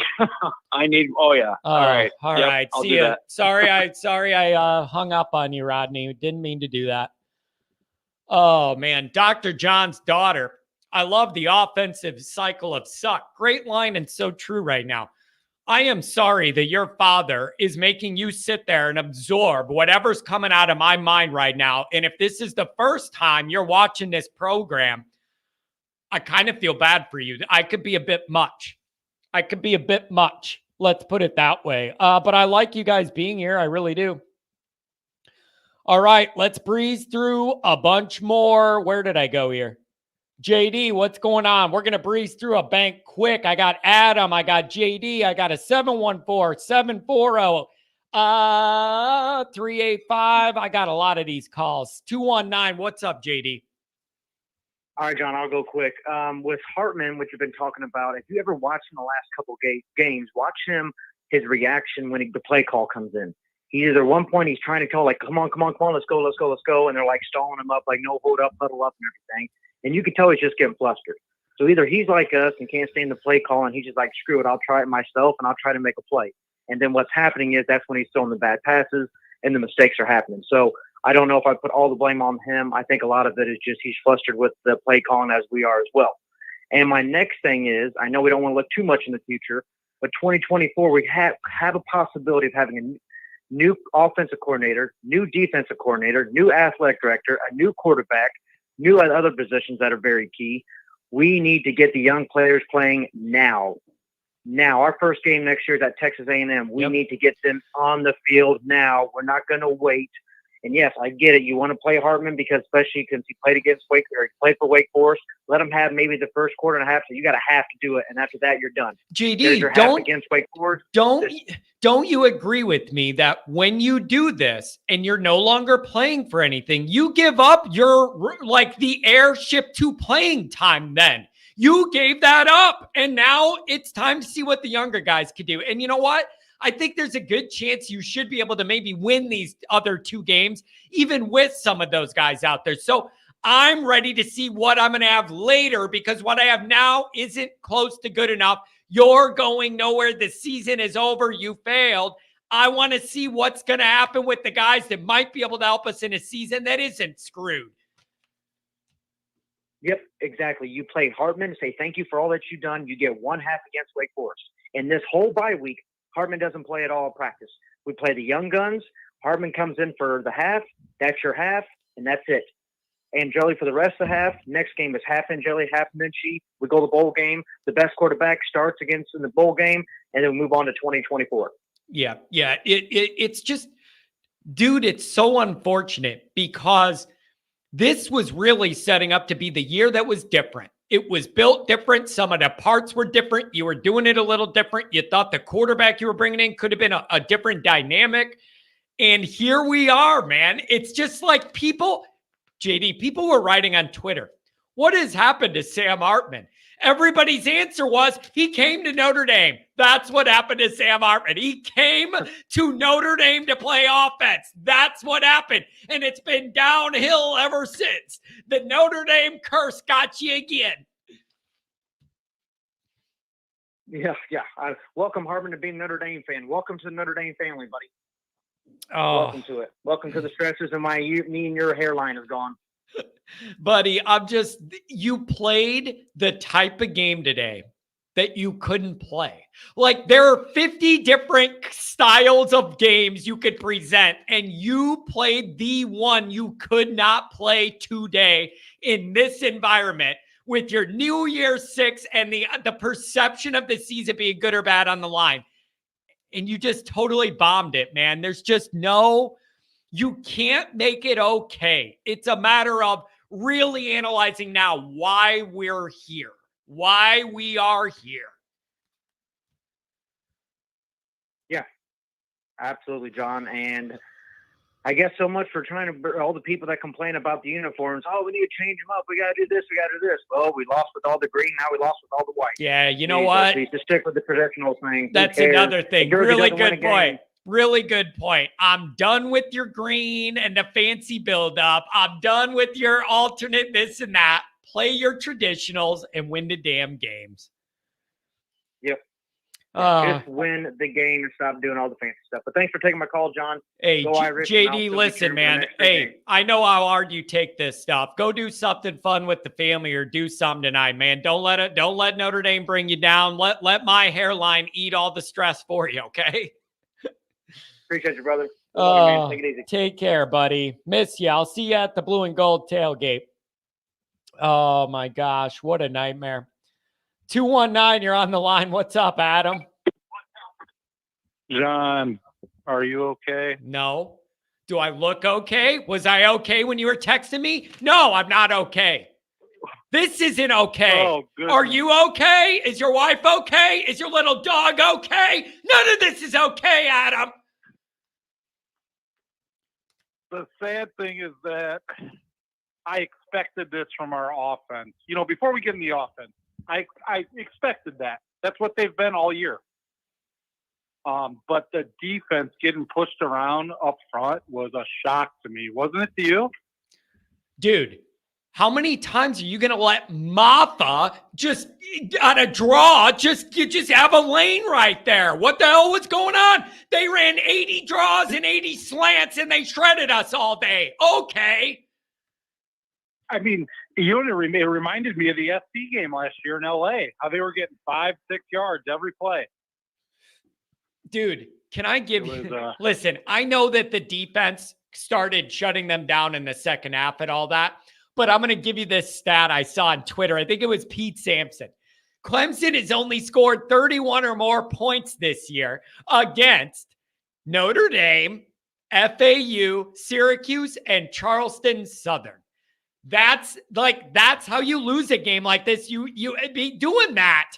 All those teams are high school teams, and then against Notre Dame, it's unacceptable. And to get them, and that's great to get to my point here with the philosophy, our offensive philosophy, because we threw a pick six and we muffed a punt, and those two plays were the difference in the game. And the question I have, John, is this Marcus Freeman, is this going to be his offensive philosophy to play? It's almost like the defense has to play perfect and the offense just scores enough to win games. Yep. If that's going to be the case, when the defense isn't on their A game, you lose. Yeah. Yep. It's so just, that's my issue. But Adam, here's what I don't know. Adam. I don't know if Freeman sees all this the same way we do. Like, are we sure Freeman sees this the way we do? And he's thinking in the back of his mind, this offense, what are we doing here? This is no good. I can't wait till the end of the year so I can blow this up. Like, that's making me a little uncomfortable too, because I am not certain that Marcus Freeman sees that the way I do. Yeah, and it's almost like I'm just asking questions more than anything right now, John. Is it the receivers can't get open? Is it the scheme? It's bad route combination. I don't know that answer. I think it's all of it. I know when I watch. I think it's all of it. Adam, that's the problem. It's all of it. It's the plan. It's the guys doing the plan. It's a little of everything, and it makes it impossible for me to nail down the problem. I know Sam Hartman didn't forget how to throw the football. And I see him drop back, and I see him pumping like there's no one open. I refuse to believe that our 4-star receivers that we have on this team are that bad. This isn't Northwestern's receivers. These guys got recruited to Notre Dame. There's no way they can never be open either. You know what I'm saying, John? Yeah. It just all. I'm watching games right now. You know, I had to kind of, I had to show off for a little bit. I'm watching some games, and I see guys. There's guys run. It always seems that other teams have people open, and it always looks like we only catch contested passes. Yeah. Dude, it blows my mind when you watch these other games, and a lot of them have nowhere near the overall talent ranking Notre Dame has. And they have these offenses that somehow scheme their guys open in space and on the move all the time. And I know they don't have Notre Dame's talent, and there's guys open down the field, and they're athletic, and they're hitting them in stride, and there's creativity, and there's deception, and there's good timing and good rhythm and flow and blocking and all that. We don't have any of it ever, and I don't know why, and my hairline can't take it anymore. I mean, John, is Parker completely out of his league? Because yes. I look at the way this game went. We started the game, and we didn't throw a pass for how many plays. And Estime's running it down their throats. They're running those counter plays, getting gas runs. And then in the second half, we're only down by 8 points, and he completely abandoned the run and was throwing all these wide receiver screens and crap we haven't seen all year. It's almost like he's just throwing stuff at the wall, just hoping something works. That's how it feels. There's no identity. Yeah, man, you just got a lot of problems. And I think a part of this is, part of my anxiety is I just don't know. I don't know what Freeman thinks of all this. And that's causing me extra anxiety. I don't know if he feels the way we do. I hope he does, but he just can't do anything about it right now. And then let me ask you this. How do you navigate this the rest of the way if you're Freeman? Do you play more younger guys, try and win the games, but do that and get those quarterbacks in there? Or what are we doing? Or are we acting like we have to win the rest of the games to save our bid to the YMCA camping tent bowl or whatever we're doing? What are we doing the rest of the way after the bye, Adam? How do we navigate this? I think Sam Hartman's been a great man for Notre Dame. He's represented the university well. I think you give him the option, what he wants to do for Wake Forest. I really do. He wants to play that game in full. You give him that. He played great? No. But I don't know if it's his fault or it's the staff or it's the receiver's fault, but I do believe he's represented Notre Dame great. He's been a great Notre Dame guy. And the last week, Stanford, I think you've got to start getting these young quarterbacks, receivers too. Yeah. I mean, just the young people got to start playing, because this is really, if we're going to be honest with ourselves, this is probably more towards 25, I think, than anything. That's the year that's going to tell us where Marcus Freeman is, because next year is going to be a ton of young guys and a lot of young mistakes happening to where 25, when these freshmen are juniors, that has to be a big year for Marcus Freeman. Yeah. Yep. He has got some huge decisions to make. Like Marcus Freeman has some coaching tenure, maybe defining decisions to make about shaping this program now that he's a little bit into it and flipping the roster and all that, and should have a better feel for his coaching style and whatever. He has got huge decisions to make. There are parts of this team that are just not close to real world, Adam. And we've been saying it forever, and it needs to end. One last thing before I get off with you, John. The thing that bugs me too with this offense, if you're going to be a heavy power run offense, one of your main offense pass plays needs to be like hard play action and like deep post, slot post, like take the top off the defense. How many times have we even attempted to take the top off the defense this year? Yep. With Tobias or Tyree or we don't even attempt to throw the ball down the field. Especially in a game where you're struggling and you are not moving the ball well, you're not putting together drives, your little plan of getting 5 yards at a time down the field with these plays, they're not working. You couldn't try and flip the field a couple times by having Tyree run a post or something? We couldn't even try and do that. Maybe you get a flag. I don't know. But desperate times call for desperate measures. And you were desperate because you did nothing on offense because you suck. Even if you throw an interception, it's like a punt. If you throw an interception, who cares? And you know what else? A couple deep shots. Kent brought up a good point. What are we dealing with where I'm looking at a lacrosse walk-on and thinking that's the most effective receiver we have out there today? You got real problems, people. Yeah, we're not close yet on offense. Until Marcus Freeman and Notre Dame want to get serious about having an explosive offense, we're just wasting our time. We're going to drive ourselves nuts talking about it. Yeah. So until you actually see somewhat of an explosive offense, Notre Dame doesn't have a chance to do anything in a playoff moving forward. Correct. So until they want to do this, if they want to play offense like Iowa and Wisconsin, we'll be 9-3. Yep. 3-4 loss team every year. Yep. Until they get serious about having an explosive offense, you right. What we're going to have, John. You're right.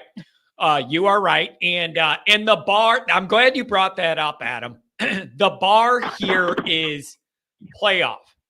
That is the bar now. There is nothing else none of this. No, you are already playing in dangerous territory, missing the playoff and having the New Year's Six to play for. That was already not what this was supposed to be.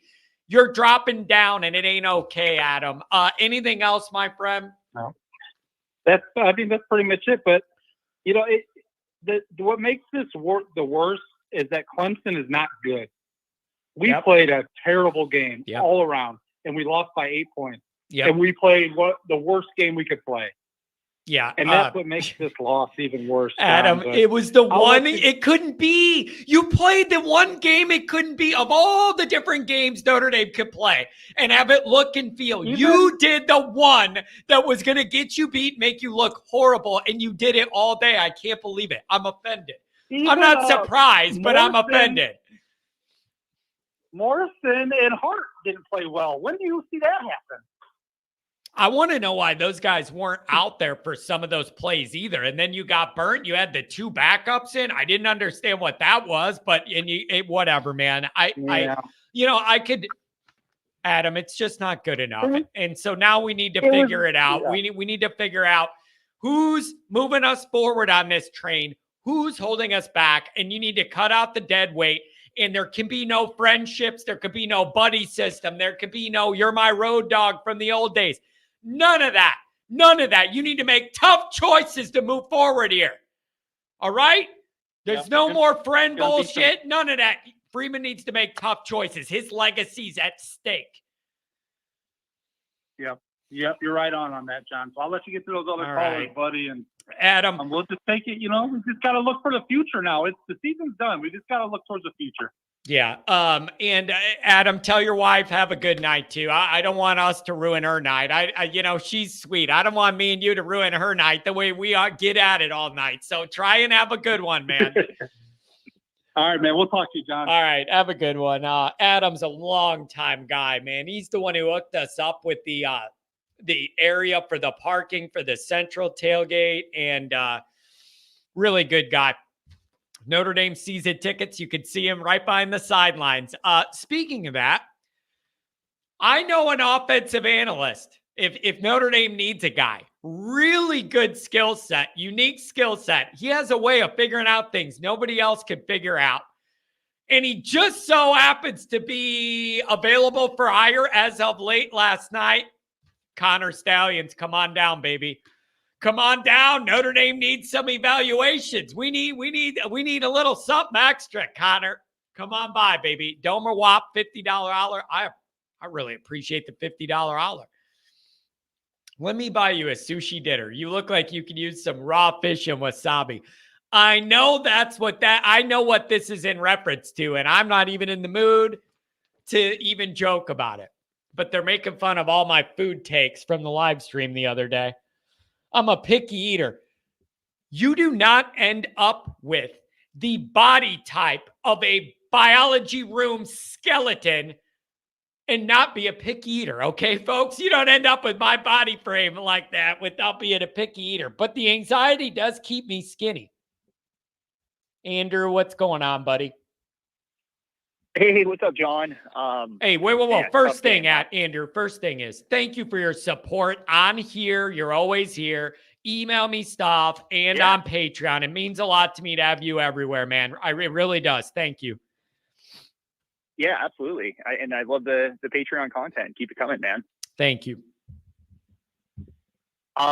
Hey, really disappointing result. No doubt about it. And I thought for sure that Notre Dame had things going in the right direction after their last two games, but definitely not. And I think that the real coaching blunder of leaving Mitchell Evans in the game against Pitt just to get some more stats, I mean, really, I think cost them. I mean, if they had Mitchell Evans today, I think they have a real opportunity to move the ball in those last 5 drives. But so I think that was really poor, but I think in the long run, and I don't want to sound like a broken record because everybody's hit on this, but in the long run, this might be a good result for Notre Dame, because if Parker wins today, and then like they managed to go 10-2. Yep. There's no way they're firing Parker at the end of the year, Andrew. And so I think that this is going to And have to force Freeman. But that's depressing to have that realization. But when I went live on this,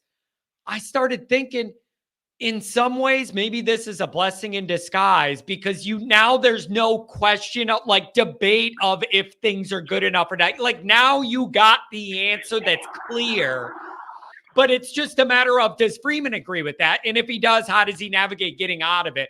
I'm with you, man. At this point, I at least appreciate the clarity I have now, even though it makes me sad.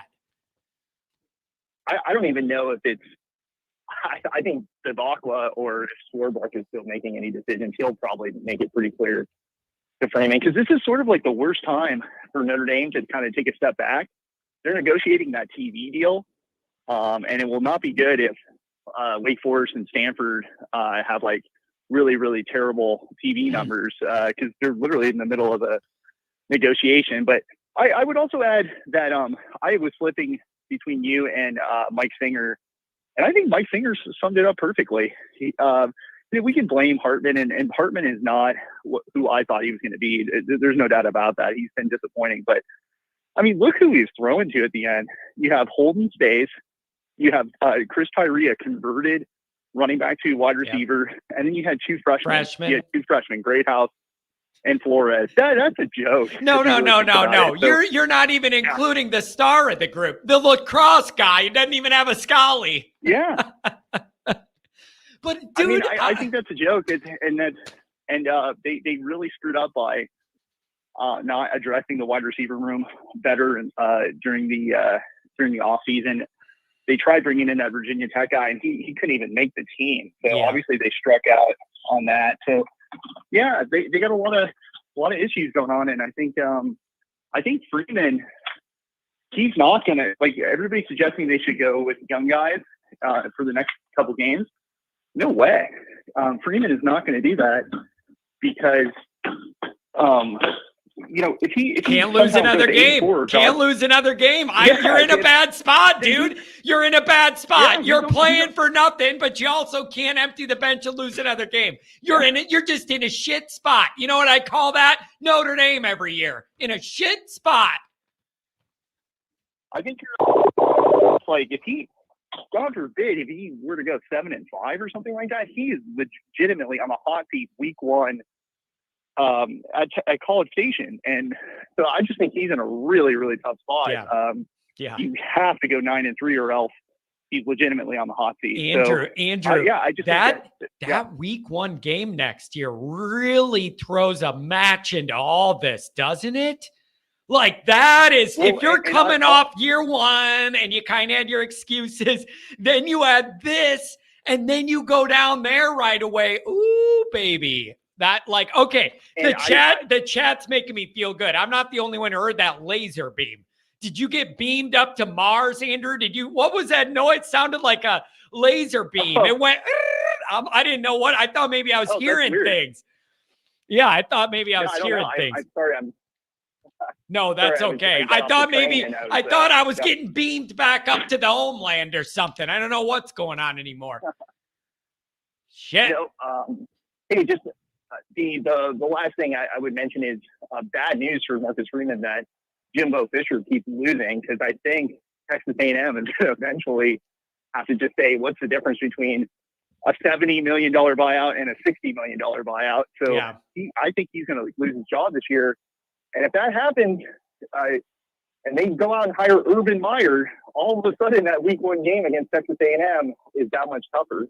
Oh, man. So I think I'm not even ready to worry. I'm not even ready to get mad about them yet. And to have all summer to say how much I hate and don't trust Jimbo. Like, I'm not ready to do that, Andrew. We're going to have to do that all summer. Me and you and Pat are just going to argue every night. Like, this is our lives again, Andrew.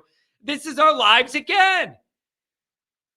Well, I just think that because of his seat potentially being a little warm, I don't think there's any chance they're going to start Minchie or Angeli next year. I think we're going to the portal again.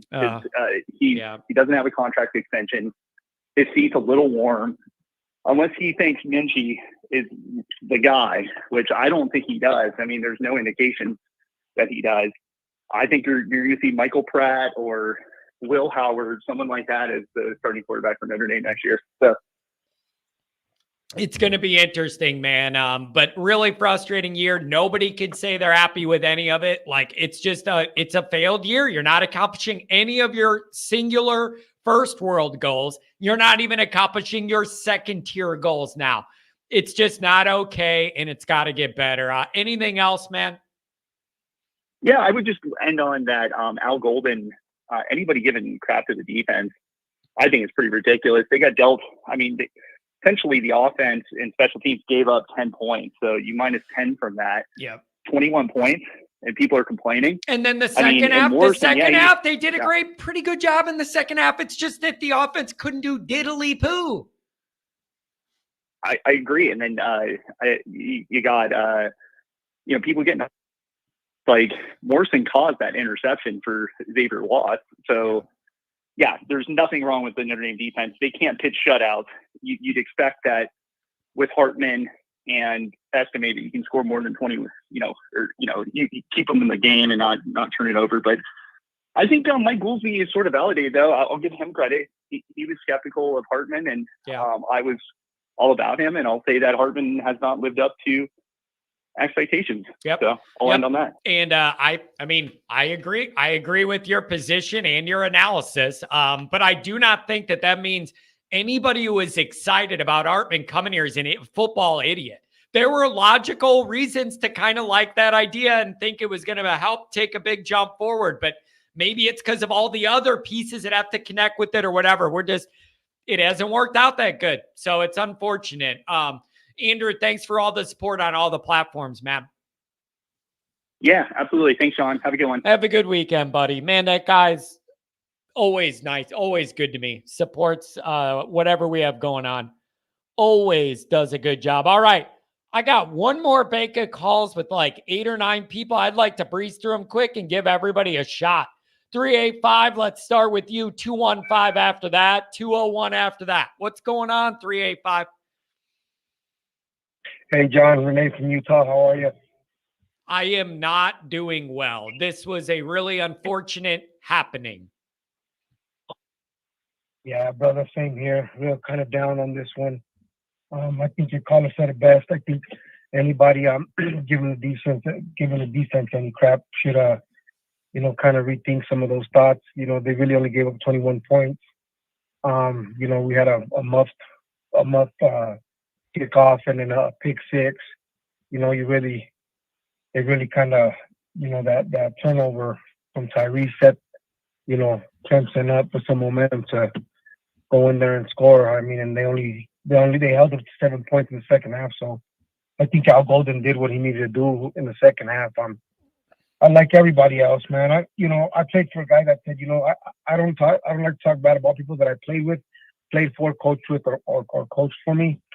But everybody's hitting it on the head, man. Like, I thought Sam would be a lot better than what he is, and he just progressively getting worse. Even last game he threw those 2 picks.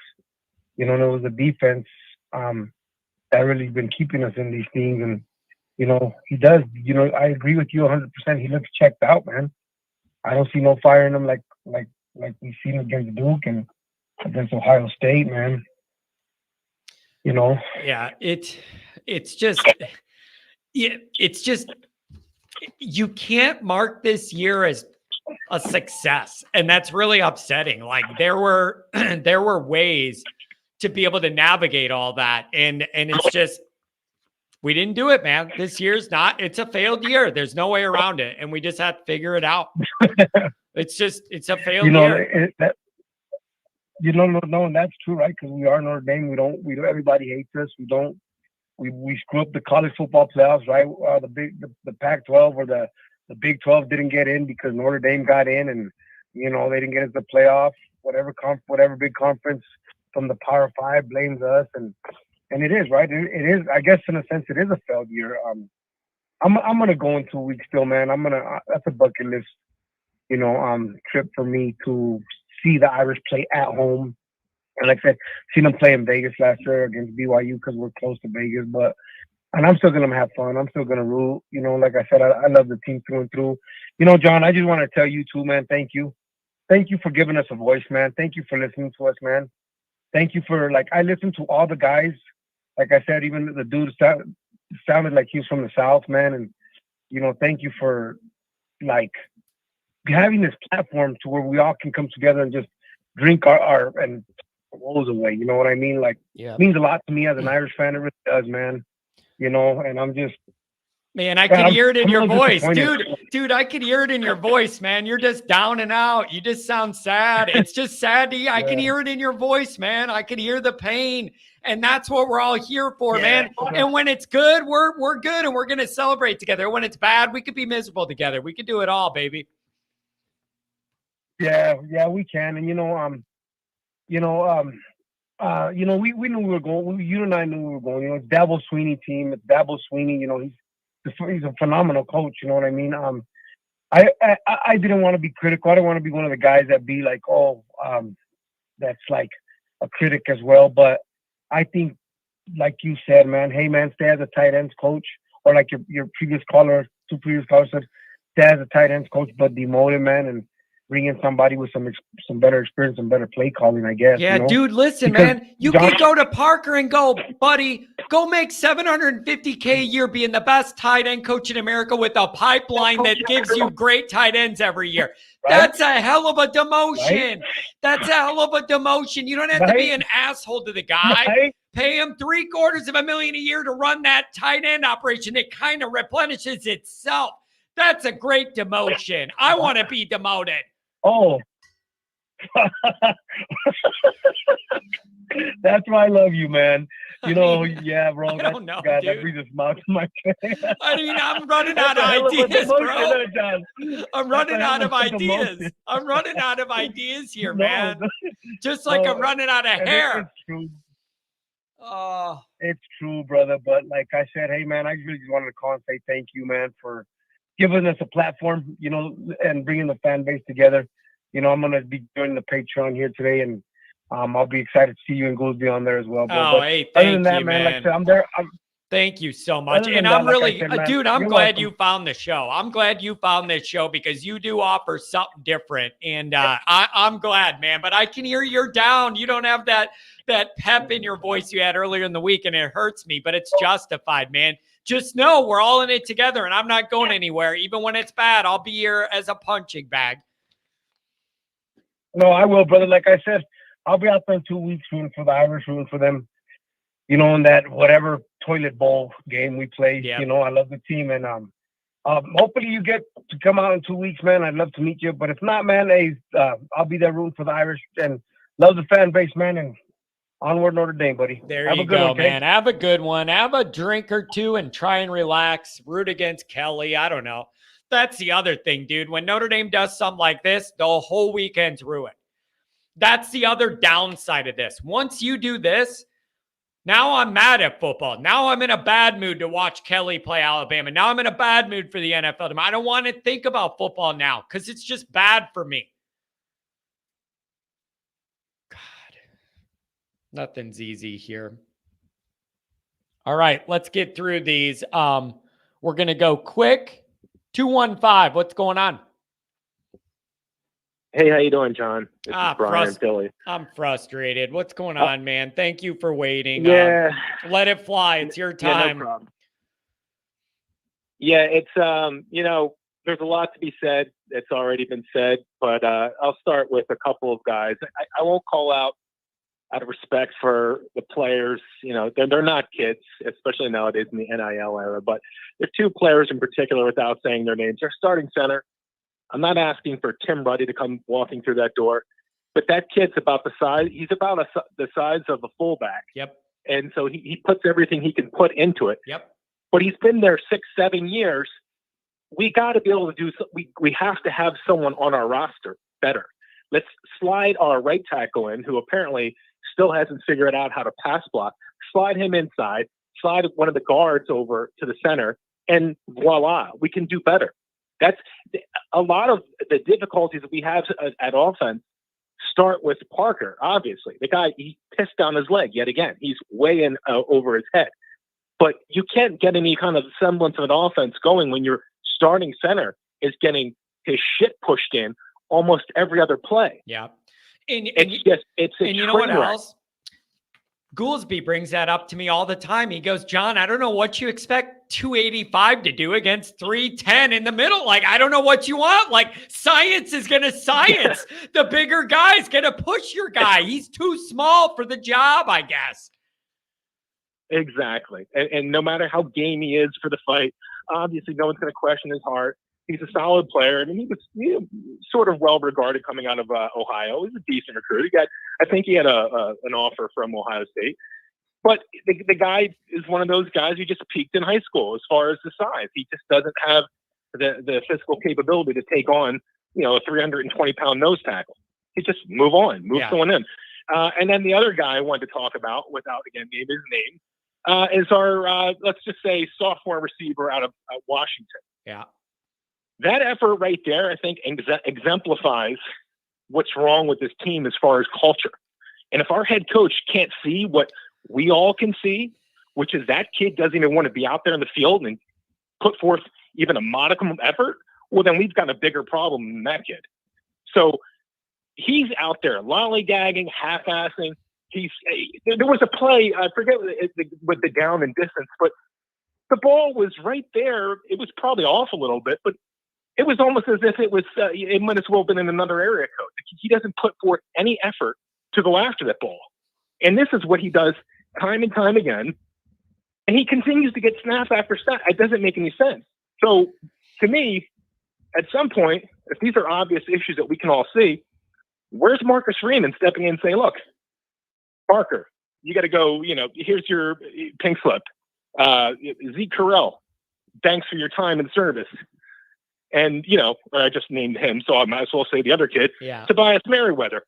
You clearly don't want to be here. I'm sure you're a good kid, but there's something just not clicking. Yep. We've got to move on. You can't be so worried about, oh, well, this kid. And that. Look, the whole operation is going to come. It's just going to just collapse if you don't make these kinds of decisions. And we're not, I know Jack Swarbrick wants us to aspire to be Stanford, but we want to be Bama. We're Notre Dame. Yeah. I'm old enough where we lose a game or two, and I was like, we don't have a conference to play for, which is a good thing. We don't have a conference title to play for. You lose a game, and it's over. That's it, man. That's it at Notre Dame. John, I want to run Holtz out of town. I'm 47 years old. When Holtz, it was announced in '96 that was his last year, I was stupid enough to think, you know what, he's not going to win another championship. And I was, it turns out, a bit of an ingrate. Yeah. I long for the days of Holtz to be in the top 5, 3-4 times in his 11 years. Yeah. It's unbelievable that we just continue to just as a fan base say, okay, well, maybe next year. No. Yeah. If the season's over. You know what you're right about is the standard of what counts as a good year now was supposed to be raised with Freeman. And you understood the year one was going to be rocky. And the further we go, though, that bar is you got to be in that playoff, man. Like that was the goal this year. And then you didn't reach it. And you could convince yourself 10-2 with a New Year's 6 win would be the next level of like success to measure and be glad about it. That's all out now. And I need to know what Freeman's going to do to make the calculation. What is helping us get forward and what is holding us back and make the right moves. There's a lot of soul searching that has to go on now. You're not good enough and you're not close. No, unfortunately we're not. And I don't think there's any question. First of all, Sam Hartman, again, great guy. He seems like he's bought into what ND is. I love the trolling I see after the game doing the V down. That was great. Yeah. Always appreciate that, obviously, to beat those scumbags. But we don't owe him anything beyond what we've already paid him. When I say we, is the NIL, the fund. You're right. He's gotten it. Yep, you're right. You're right. We need to make the difficult, and I think we should start Angeli next week. Now, I think Minchie is probably the future. There's something about the kid. He's mobile. He's got some arm talent. Obviously, I have nothing on which to base that other than looking at him and Angeli. Yeah. But I think just to show that we're moving toward something better. Like, this isn't satisfactory. We have to move toward the next option. And that's how I feel too. I just don't know if these coaches are going to see it that way. They're going to want to win every game. And then my argument is, I am not certain you're in a lesser position to win the games with any quarterback now, because your offense is that ineffective when they need it. So I don't know. I just can't. John, what is your area code? I want to put you on. If you're going to troll me, you got to give me the area code. My system doesn't give your dumb screen name on here. You want to get on? Give me your area code and I'll put you on. Sorry about that. That's all right. Go ahead. No, that's all I had, John. I mean, I just ranted plenty enough. I'll let you cook some other fans. Hey, man, it's very, very frustrating. And the one thing is, I'm never gonna give up on this. It's Notre Dame, and I'm gonna rack my brain and try and figure out how we can win again and all that. But it's just always the next year and the next problem, man. But thank you for the call. Right. Appreciate it. Yeah, no problem. Take care, John. Take care. Bro, you guys act like I don't have 900 things going on at once. Can you give me a damn break? Seriously, I can't think of everything I'm supposed to say. Listen to everything everybody's saying. Looking at the scores of the other games, looking at the call-in monitor, monitoring the chats, and looking at the stream to make sure that the analytics are working. Give me a damn break. I'm doing like 4 jobs here. Give me your stupid dump. Give me the number. Just give me the number. Type in 3 numbers.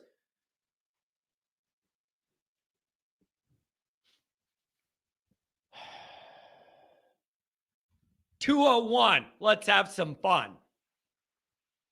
Hey, how you doing? A little stressed out. It's been a long afternoon. Yeah.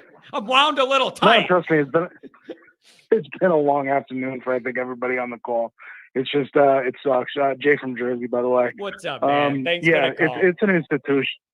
Yeah, no problem. It's an institutional problem. I mean, Freeman, in and of itself, he's a great defensive coach, and I think that it's shown through how the defense has performed over the last 2 years. But the offense sucks. I mean, Hartman was a hype machine. Like, everybody that is saying, like, we're proud of him and all that stuff. I was more proud about Drew Pine fighting every single game knowing he had no talent than this kid. Yeah. That's the way that I look at it. Get rid of the entire receiving core because they're not worth the gold on their helmets. Now wait. Do you hold out hope? Like, I'm just asking, we're all frustrated. Do you hold out hope though that like the freshmen and sophomores have chance to grow? Like Jaden Greathouse and Rico, do you have confidence that they could grow into something, but they're just out there out of necessity before they're ready? Or are you looking at them going, dude, this is not like high-level wide receiver play even in a couple years? Like, which of that is it for you?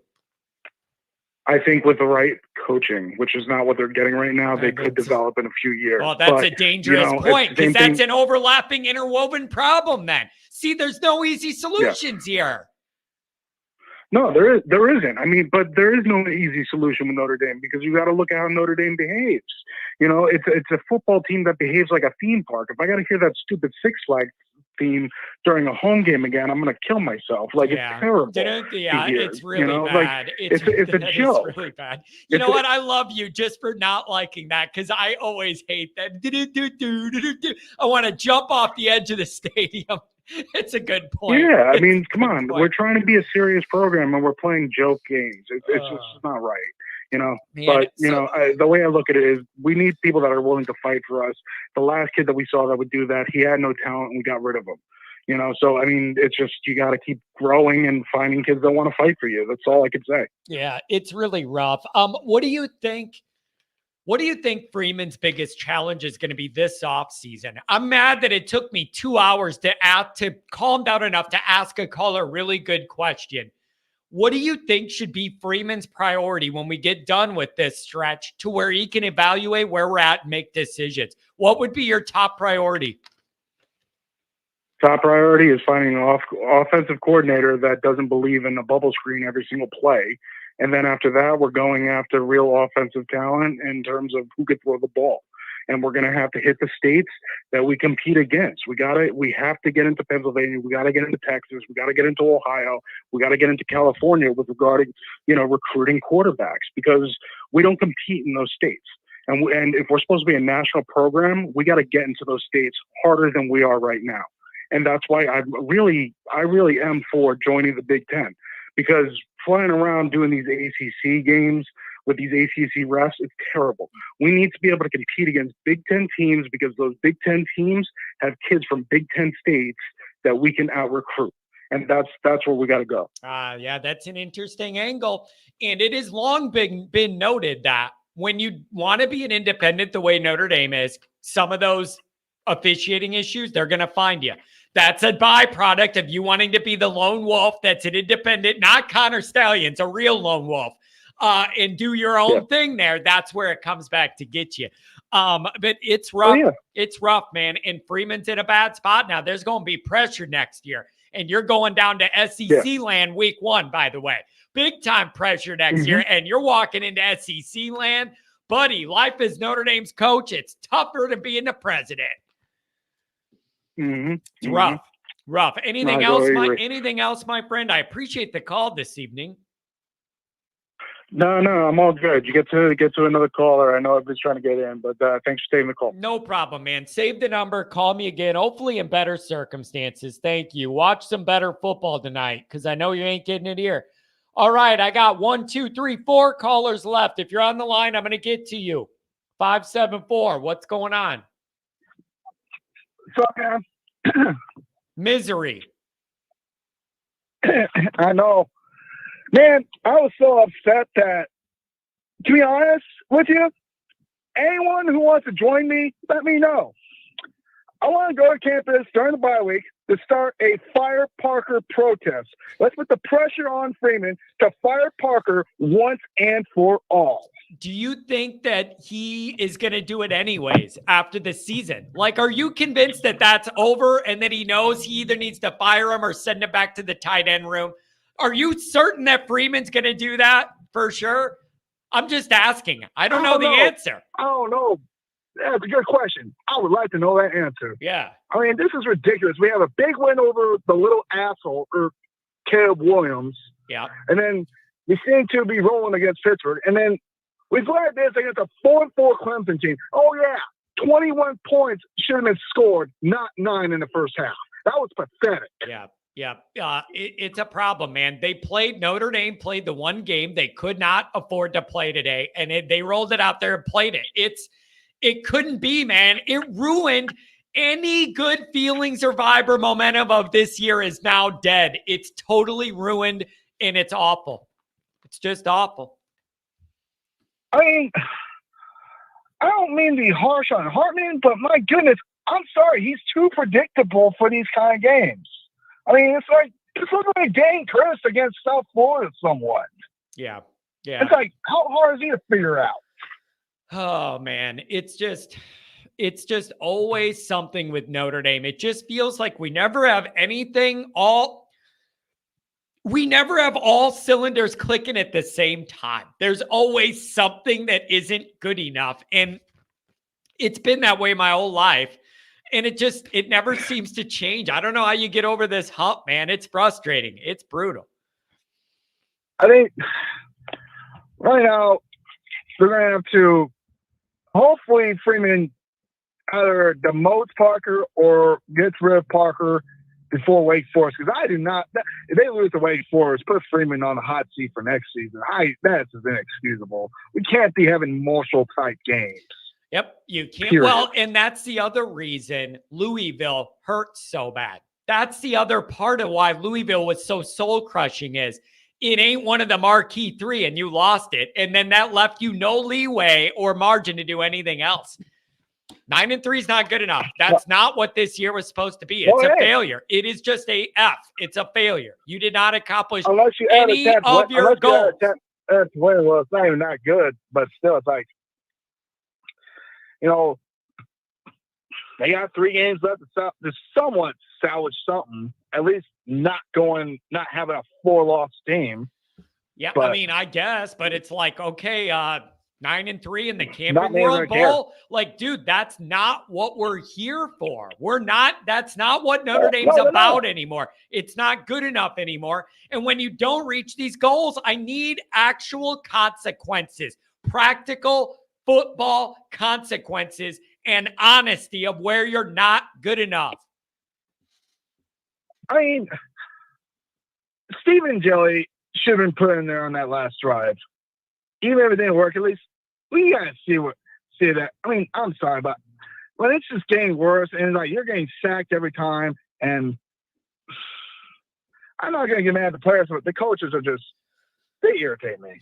It's like we know we can win this game, we're choosing not to. Yeah. It feels like that. And it's like why do we do this to ourselves? You mean as fans or the team themselves? I ask myself that every single day when I look in the mirror, buddy. Why do I do this to myself? It's like they're giving us false. It's like the team is just giving us false hope left and right. Like, I swear, it wasn't for that pick six and that muff punt, we would have had a legitimate shot at winning in the end. And you know what that reminds me of? Notre Dame and Clemson last year. It was almost an inverse mirror image of the way they handed us the game. And here we are. Here we are. Yeah. It's just, yeah. It's bad. So what do you think the first priority should be for Freeman when we get into the offseason? Is it Parker, you could go back to tight end, but we need to find a real coordinator? Or what is your priority there? I'd say this. Parker, you have two choices. Either you go back to tight end coaching or you're going to be offensive coordinating somewhere else. Because this is not working out, man. Yeah, it's just, and it can't be a friend thing, a buddy thing, whatever. You go make $750 in the tight end room, and nobody expects much of you, and it'll be a smooth life. Anything else, my friend? Thanks for the call today. Oh, no problem. I tried calling you after the UFC game, and then I guess I was too late. But one more thing I gotta say. Regardless, I mean, let's play to win the rest of these games, even if people don't care. At least try not to. At least Freeman needs to do something to keep himself away from the hot seat for next season.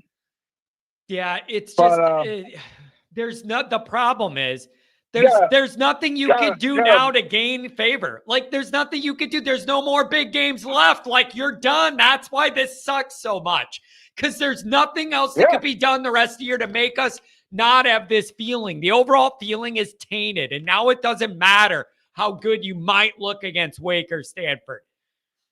Nobody's going to care about those. Yep. But one last thing I should say, just one more last thing. I hope he pretty much learned the hard way why you pull your starters before they get injured in terms of the Pittsburgh game. That was like, it's rough. Mitchell Evans shouldn't have been on the field at that point. I mean, come on now. You got to put the backups in, and no more transfer quarterbacks.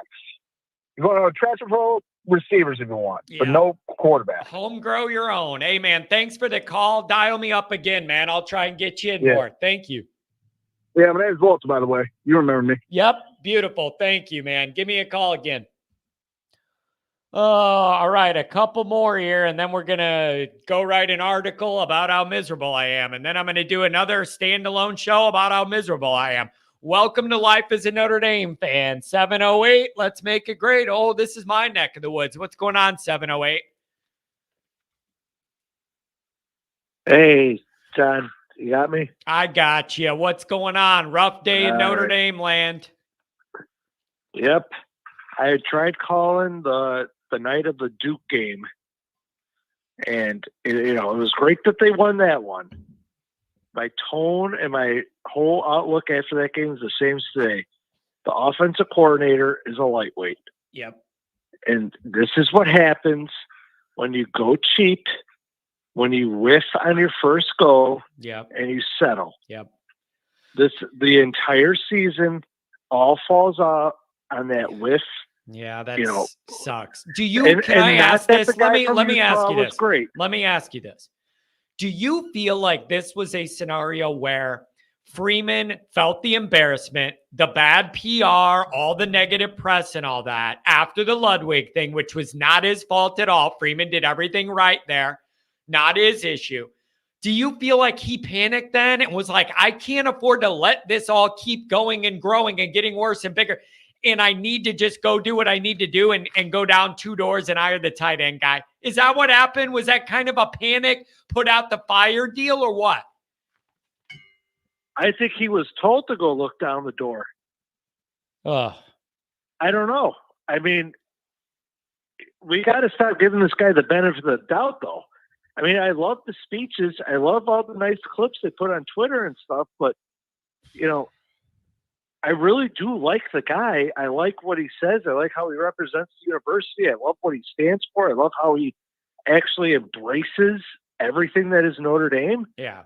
But, you know, 2 years now, he's got a lot of strikes against him. And, you know, Brian Kelly, when he came in, you know, yeah, the program was in a different position and different shape.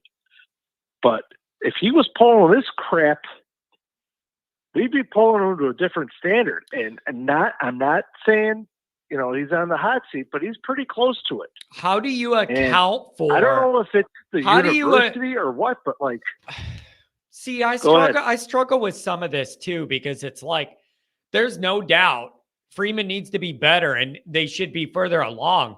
Also, though, Kelly never had schedules like these two. These two schedules back to back. Kelly never had a schedule that was this actually tough. His final year, the toughest game was Cincinnati at home, and he couldn't handle it. Like, give me a break, bro. Yeah. It's true that this isn't where it needs to be and has to be way better. But also, he drew some short ends of some sticks too with what he had. But then it comes back on your athletic director and your president that if you're going to hire a new football coach, let him get the guys he wants in. Yeah, support him, especially when he's young. Out the door in a year or two, especially when he's young and inexperienced. Open the coffers and spend some money. My bigger point is that look at the defense. Who's the defensive coordinator there? You got a guy who has done a head coaching job. He's done that role. Yep. I wouldn't say he's excelling, but he's having a very good year after last year, per the stats and everything. This year, you go cheap, whatever they're paying Parker, but you have a second year true, a sophomore head coach, and you're not giving him the resources on offense where he's not an offensive coach. Yeah. Spend some money and invest in a coach who has experience and let him own the offense. Yep. To me, this is where you're losing out. Like the Ohio State game. All of that. If you tell me if you got a guy who is in the booth who has been doing it for a while, you think that crap happens at the end of the game? Not having enough guys on all that crap. They lost that game. They lost because they were cheap on coaching and they're inexperienced. That's how I looked at it. Yeah. Sitting on the 35-yard line. That's how I looked at it. Like, we got out-coached because they didn't have the coaches. It wasn't the players' fault. It's the most Notre Dame thing ever, though. To go young and hire a young coach and take that risk and all that, and then cheap out on the important part of surrounding him with all the support that he wants and experience. Like, come on, man. Oh, just God. Invest. If you like the guy, invest in him. It's not just in his, it's not an investment just in his salary. It's an investment around him. Yeah, and that's where they're missing. And hopefully, they pick up on it. But, with the new president, new athletic director, there's an opportunity here. But if not, it's going to be the same old shit. Weiss didn't get the guys he wanted. Kelly, he got all his effing excuses. Yeah. His buildings were big enough, whatever it was. But it's just listen to the coaches and give them what they want. It's because he had to shop down a different aisle. That's why he had to shop down a different aisle. That was Kelly's he wanted problem. to shop at Jewel's, but they're making him shop at Kroger. Dude, you gotta You got it. If you're gonna hire a younger guy with an experience, you need to know that you're gonna have to pay the money to support the man with experience around him to help support him get up to speed. Notre Dame did half of the equation. It's the most Notre Dame-y thing in the world to go halfway and then not fully support the guy. It really is upsetting, and it's so Notre Dame. All they do is have money. They print money every day. They wipe their ass with 20s in that building, and I can't.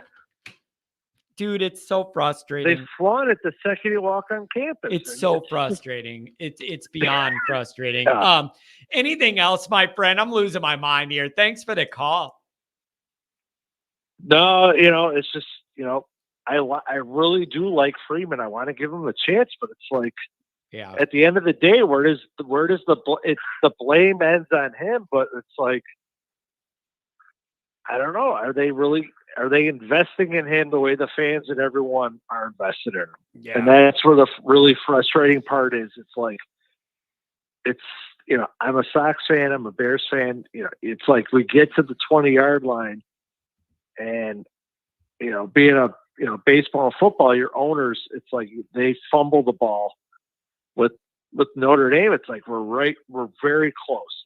I don't think we're at maybe the 20, but it's like we got a guy that these kids want to play for, the fans really love, and it's just frustrating to feel like it might be the administration finally is the impediment to why we're not getting a success. Well, and, the players aren't without blaming the coaches, but it's tough.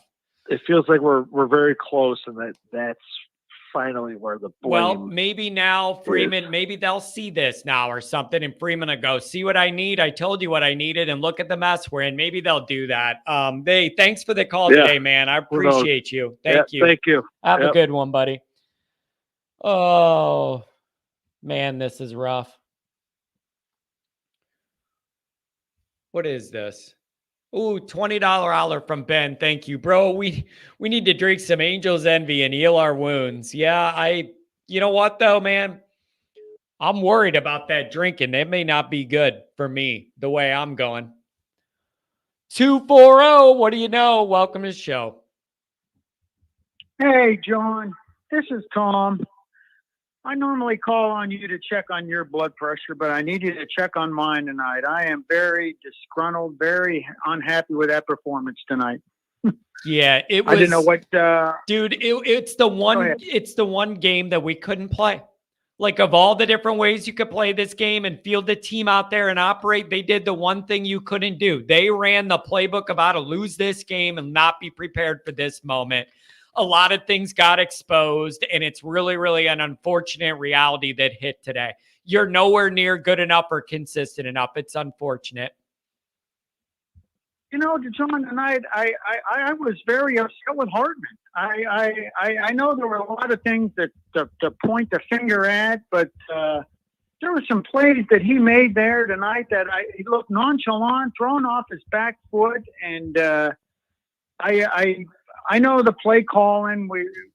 I'm not one of the last callers. I'm sorry for everything's been said. What I wanted. No, to that's say, okay. Get it out. I want people to get it out. Do what you need to do. Number one, there was one play there. I mean, where everybody's cutting on Parker, but there was a play there where Hartman came back and they were throwing a little screen to number 3. I can't think of his name right now. But it was wide open, and he just kind of nonchalant threw that ball, and the pass got batted down. It would have been a touchdown, I think, if he'd have thrown it. It was in the second quarter. But that was one. But a lot of the throws tonight from Hartman, I think he was off his back foot. He didn't. I don't know what. I'm more with the callers now, John. I think we got to go. I was going to try and call you. I worked all week. I'm going to call you from work anymore because I bite my tongue and I can't get this stuff to you. But I think we got to get, we got A&M next year, first game at A&M. I think we got to just maybe next week, throw Hartman out there, or we're off, obviously, but in 2 weeks, throw Hartman out there and against Wake Forest, whatever. And then we go to Stanford, throw a rookie out there on the road, see what he can do with the deer in the headlights look on the road in Stanford, see what happens. I think we got to start building towards next year, Yeah, you're in a rough spot, man. You're in a rough spot. That staff's going to feel like they need to make sure they win the rest of their games. And I'm going, it doesn't matter. You've already failed the year. So there's a disconnect between how I look at it and my priorities and theirs. They're going to want to win all these games and play the older guys. Right. I'm saying it does not matter to me what else you do. The season's over. You failed miserably. And I want to look to the future now. And that means getting these younger guys experience and evaluating them so you have a better idea what you have in the building and what you need in the building. That's where I'm at. That's what I agree with you. And I'd like to give a shout out. I called you several, I guess after the Duke game, the kicker. Boy, he's really, ever since I called in, I usually don't complain about college kids because I know they're college kids. They're not professionals. They're juggling schoolwork. They're juggling playbooks. And I was on the kicker. I said, we've got a kicker that can kick it 60 yards, but I don't know where it's going to go. Kudos to the kicker tonight. He put us on the map. I mean, he kept us in. I know you don't want to settle for 3 on them drives. Yeah, it's exactly what I was going to say. It's exactly what I was going to say is it's probably a red flag when a game like this, you're going, well, at least the kicker's reliable, but that's where we're at. At least there's some positivity there. It just couldn't be this. Of all the different outcomes and the way it could look and feel and be and present itself, this is the one it couldn't be, and it was, and I have a real problem with that. I got a real problem with that, top to bottom. I do too. Just when I told you, I remember back in the '88. I'm like 20 years older than you, so I was in the right frame of mind when Notre Dame won their championship in '88. I know you say you want to. I can't believe it's been 35 years, but this is the kind of game Notre Dame would find a way to win years ago. I mean, Xavier Watts set that tone in the third quarter. When he got that interception, that is exactly what we needed to win this game, and the offense did nothing with it. You know, I mean, they got the points there, but the 3-point. I know our field position was backed up, but still in all, the defense. They've carried us all year, and I don't know. Xavier Watts got exactly what we needed in that third quarter, and we could do nothing with it.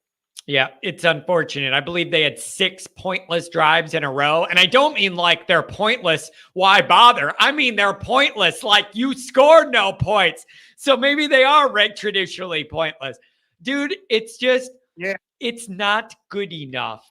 And I need them to get serious about if they're going to try and really go for this in the modern playoff era or not. And if they are, they need to let Freeman do some things and change some things. And you need to go from there. So it's going to be a long bye week. Everybody's going to be miserable, and it's going to be all negativity. And there's going to be zero juice for the rest of the year. We don't want to lose, but there's going to be no excitement for these last couple games. Like it's running out the clock, and that is sad. I hate being here, but here we are. We're right where we are. Like I said, I'm right on with you. Like I say, I think you're spot on with your stuff. I was more disappointed over the Louisville loss because I knew that ended our season. Yeah, that one rather than this loss. Yeah, I'm with you. I'm mad at this loss. Yeah. That's a good way to put it. Half circle. I had a half circle over this year. Every year, my wife asks me, "What do you think of Notre Dame football?" Well, if I circle it, I think we have a run. This year, I had a half circle over it. I says, if things go right, I think we can make some noise this year, which we did. You know, we got to week 7, whatever, before we were officially eliminated. Yeah. But next year, I had the full circle over us, John, and that's why I'm thinking we got to throw. We going into A&M next year. We can't start out of the gate 0-1. I know we're going to have the playoffs. Yeah. More teams in it next year. You're right, though, man. That's another tough dynamic. Fans, I love them. Go ahead. It's just such a tough dynamic. Now you're turning around and you're going to go right down there. Life doesn't get any easier for a Notre Dame fan. I'm going to tell you this. If Freeman succeeds at a high level at Notre Dame, he's going to earn it because he's going through maximum learning growing pains. Yeah. That's for damn sure. Well, hey, John, I know you got when you want to get through this. It's a tough day. I appreciate you waiting for me to get this call in, and I appreciate your show. I'm gonna join that Patreon. I haven't got it yet. Thank you. I'm showing my age. My boy knows me how to do all that stuff. Yeah. Once he gets me here, I'm gonna get on that. But you're great therapy for me, John. Hey, and thank I you, love how man. you stay here and Appreciate take that. all these shows or take all these calls. And thank you for letting me vent. And it's good to know other people are going through what I'm going through, and what you say is a lot of times what I'm feeling.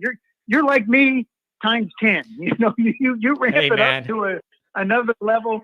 And I appreciate your show, and I'll let other callers get on. I Thank know you there's not very many left, much, but man. thank you for Hey, taking my that means the world to me. Thank you very much. Really appreciate you. Thank All right. you. What a nice guy. 269 and then 402 is bugging the shit out of me. I'm going to bring you up just so you'll shut up. 269's been waiting a long time, and then 402 I'm excited to be done with. 260, I'll get you in if we can go quick. 269, what's up? Hey, what's up, John? Misery.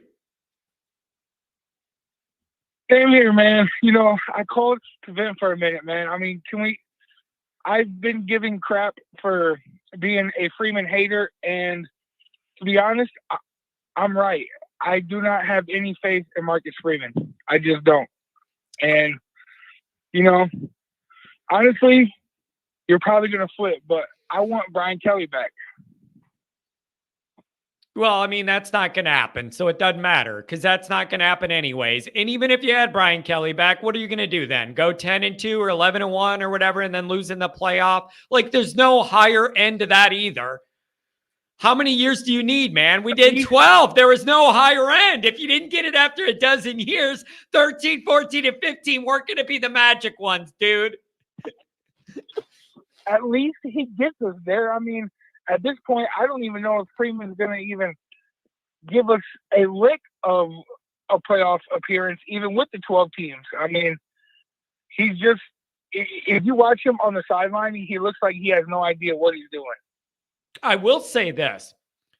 He looked a little out of sorts on that sideline interview, didn't he? He looked like he was grasping to find an answer to say. He looked like he was genuinely struggling. He did. And, you know, you can blame Parker. Yeah, Parker hasn't been great. I mean, early in the game, we have the ball in Clemson territory in the red zone, and you run it on a 3rd and 10. Like, come on, man. You got to do better. Yeah. And, you know, but that all ultimately comes down to Marcus Freeman. I mean, he's the guy. He hired him. He's the big man. You know, you got to make those changes. There's a point in a game where you just got to be like, look, make adjustments at halftime. I'm going to call the plays here from now on. I mean, you have nothing to lose at that point, right? Yeah. Now the reality is, man, here's the reality. I get why you're saying what you're saying.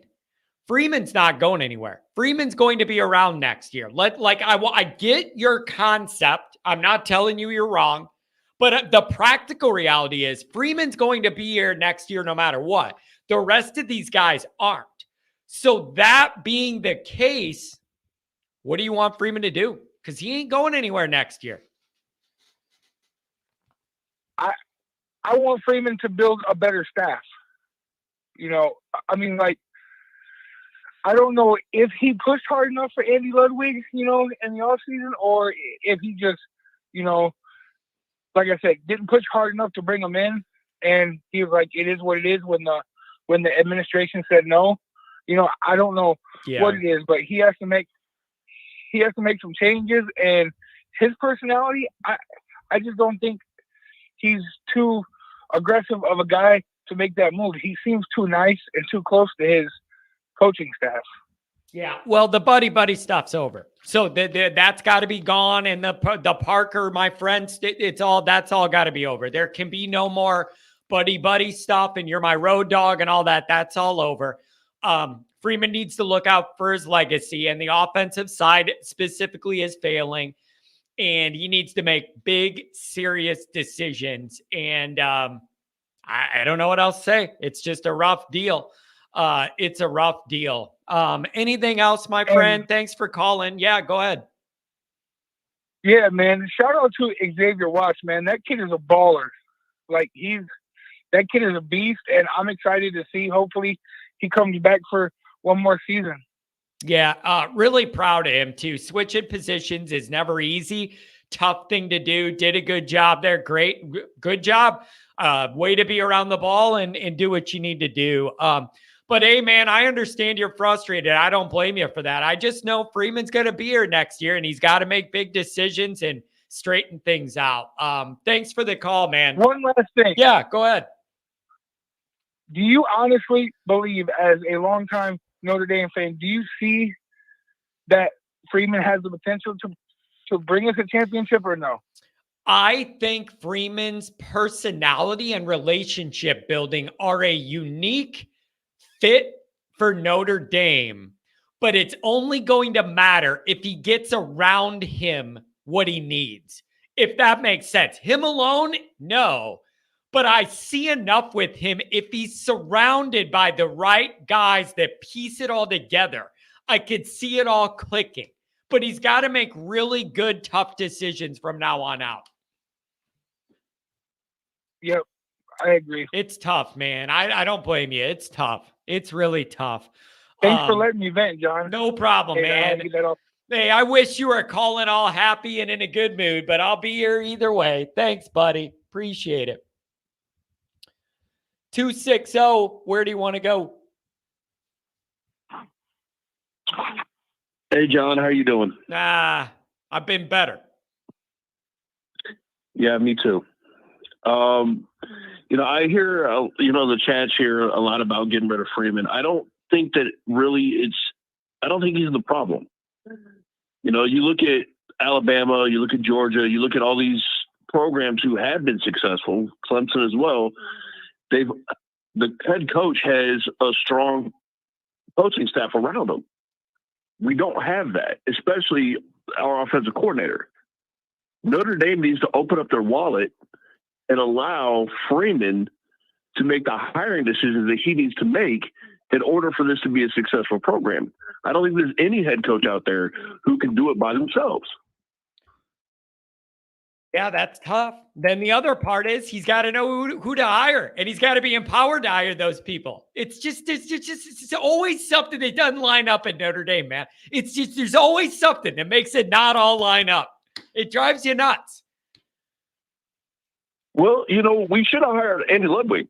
This season would have been completely different if we would have had him. And that's who Freeman wanted. Yeah, that was his guy, man. He identified his guy, wanted the experience, loved that he beat USC 2 times next year. Like, oh, man, I love everything about it. Yeah, it's rough. Jom, hold on a second. Seriously, Jom, you're really annoying today. You are really, really annoying me. You're saying John's scared to talk. I've been running my mouth for 5 hours live today already. 5 hours I have been talking about Notre Dame football live. Do not say I'm scared to talk. You keep calling, and every 1 second your phone drops off. It isn't my end. I see you pop up, then you lose service and drop off, bro. You're driving me freaking nuts.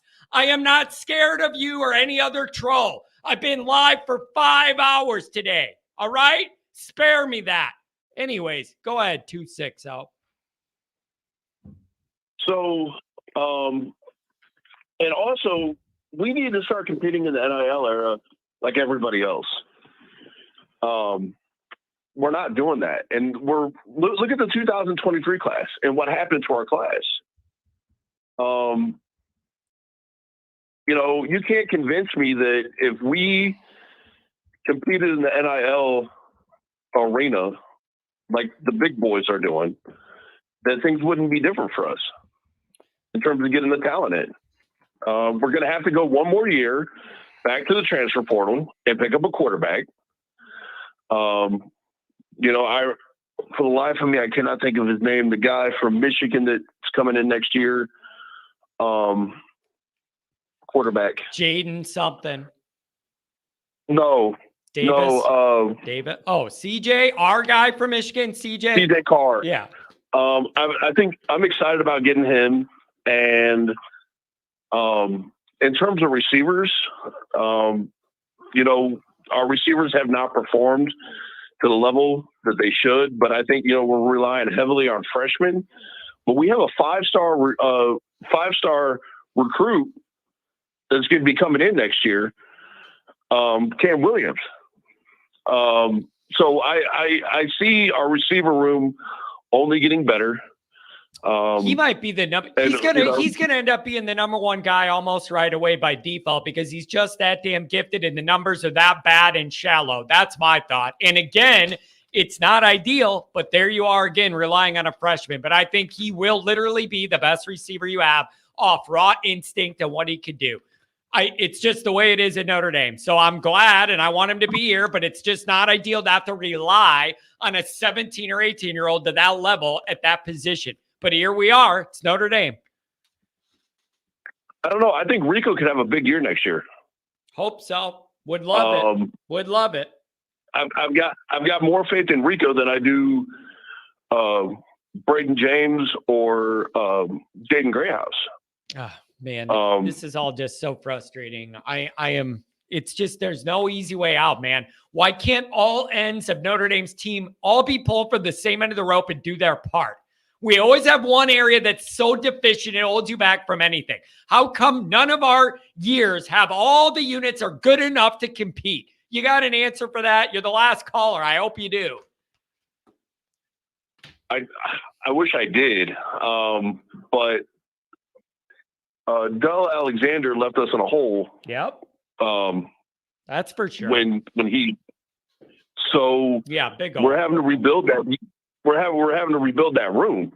Yep. But you know, I've got a lot of faith in Rico. I think that he's only going to get better. I think our top two receivers, without a doubt, Cam Williams and Rico Flores are going to be our top two receivers next year.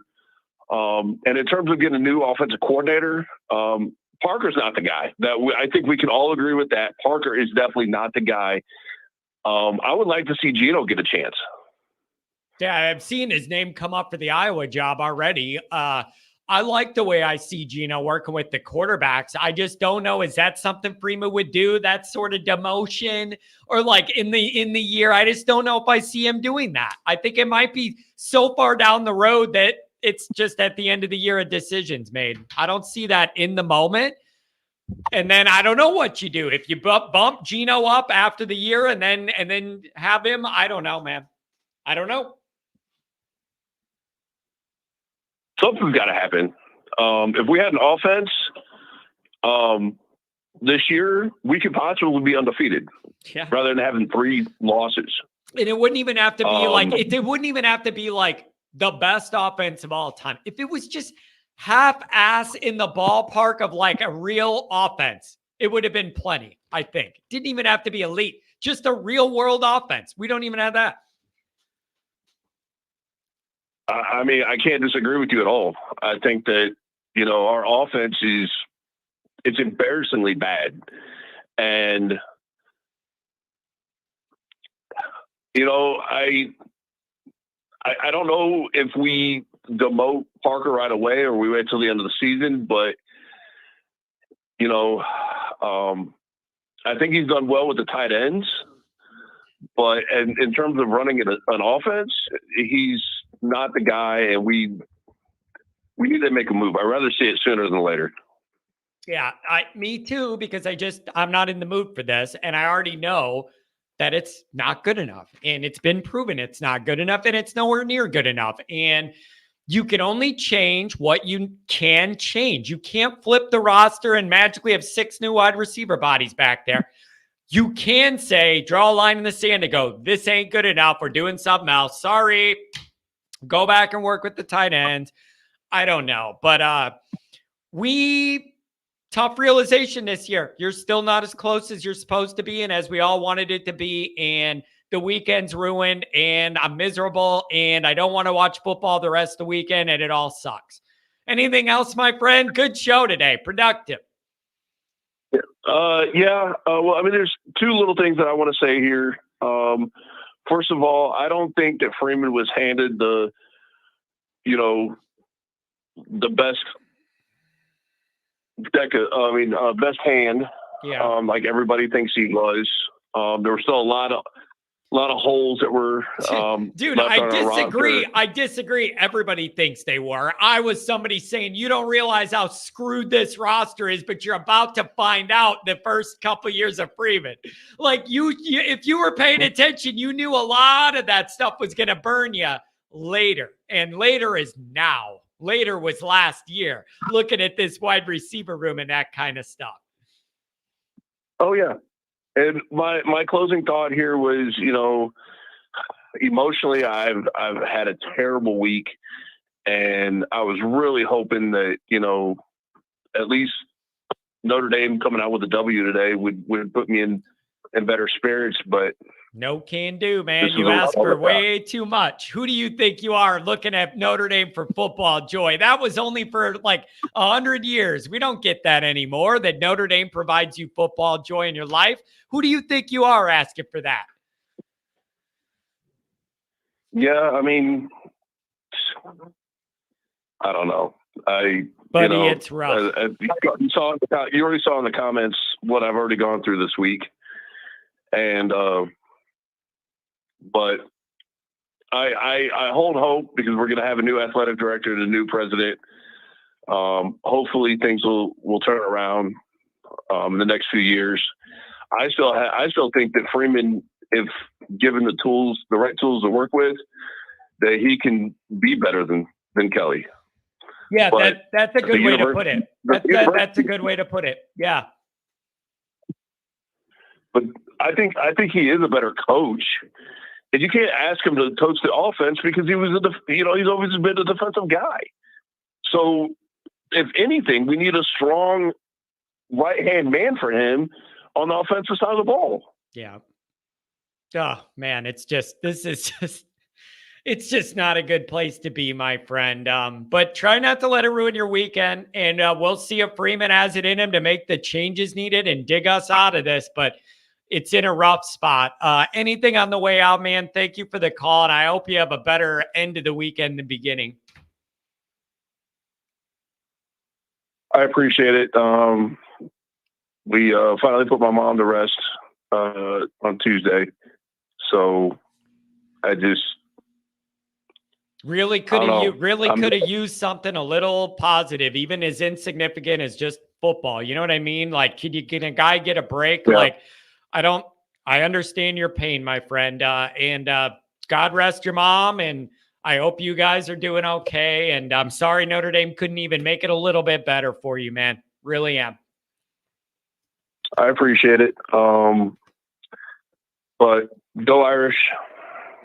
Go Irish. Hey, hang in there, buddy, and stay in touch. And very sorry for your loss, man.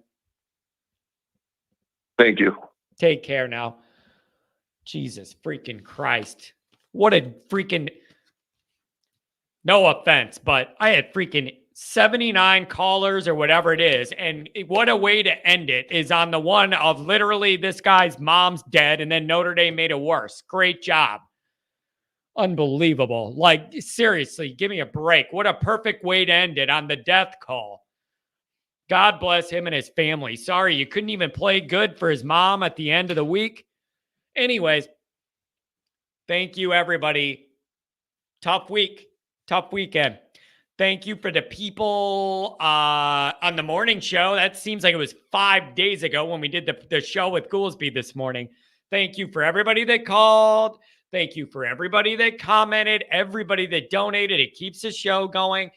Now I'm going to hang up this, write an article or two, and then record my post-game show. You'll see first thing in the morning, and then hopefully watch Kelly lose. And if he wins, I'll never hear the end of it. My life's just ended. It's never-ending joy. Go drink some beer. Do something fun. Have a good one. Thanks, guys.